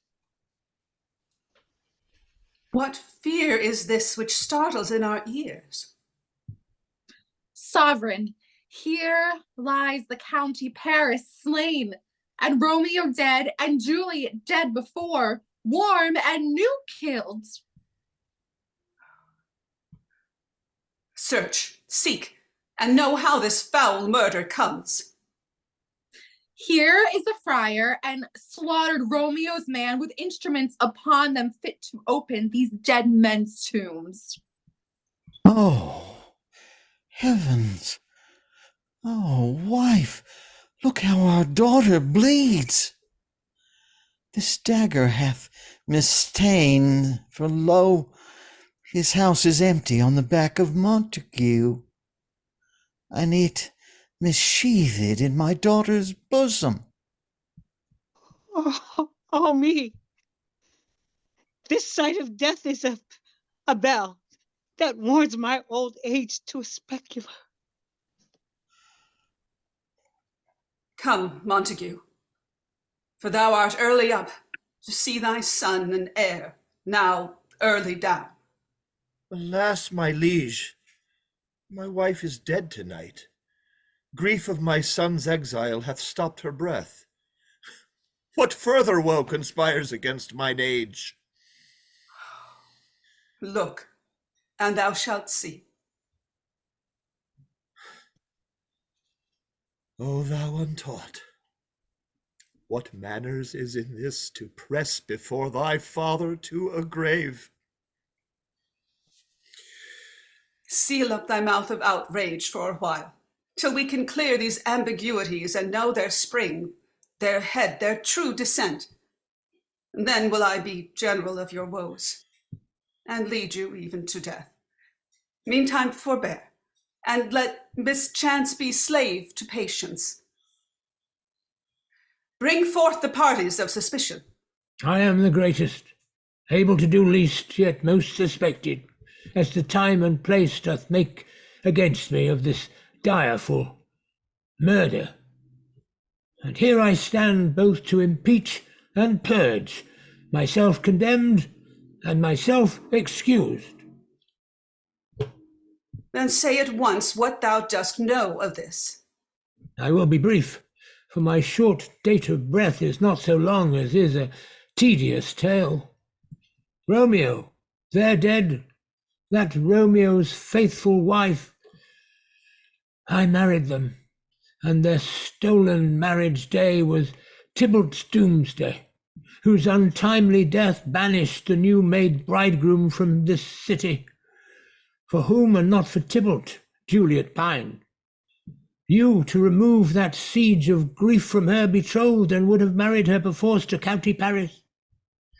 Then comes she to me, and with wild looks bid me devise some mean to rid her from this second marriage, or in my cell there would she kill herself.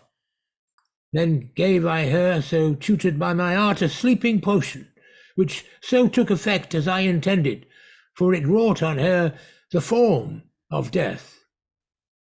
Meantime I writ to Romeo that he should hither come, as this dire night, to help to take her from her burrowed grave, being the time the potion's force should cease. But he which bore my letter, Friar John, was stayed by accident, and yesternight returned my letter back. Then, all alone, at the prefixed hour of her awaking, came I to take her from her kindred's vault, meaning to keep her closely at my cell, till I conveniently could send to Romeo. But when I came some minute ere the time of her awakening, her untimely lay the noble Paris and true Romeo dead. She wakes, and I entreated her come forth and bear this work of heaven with patience. And then a noise did scare me from the tomb, and she, too desperate, would not go with me, but as it seems did violence on herself. All this I know, and to the marriage her nurse is privy. And if aught in this miscarried by my fault, let my old life be sacrificed some hour before its time unto the rigour of severest law. We still have known thee for a holy man. Where's Romeo's man? What can he say to this? I brought my master news of Juliet's death, and then in post came here from Mantua to the same place, to the same monument. This letter he bid me give his father and threatened me with death going into the vault, and if I departed not and left him there. Give me the letter. I will look on it. This letter doth make good the friar's words. A course of love, the tidings of her death. And here he writes that he did buy a poison of a poor apothecary, and therewithal came to this vault to die, and lie with Juliet. Where be these enemies? Capulet, Montague, see what a scourge is laid upon your hate, that heaven finds means to kill your joys with love. And I, for winking at your discords too, have lost a brace of kinsmen. All are punished. Oh, brother Montague, give me thy hand. This is my daughter's jointure, for no more can I demand.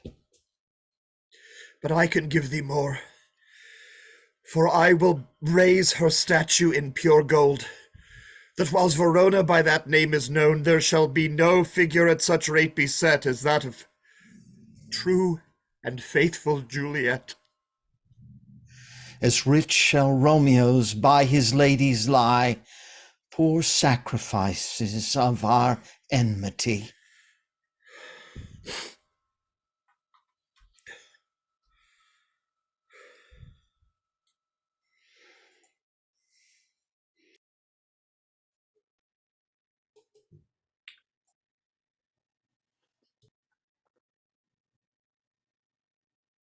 The glooming peace this morning with it brings. The sun for sorrow will not show his head. Go hence to have more talk of these sad things. Some shall be pardoned, and some punished.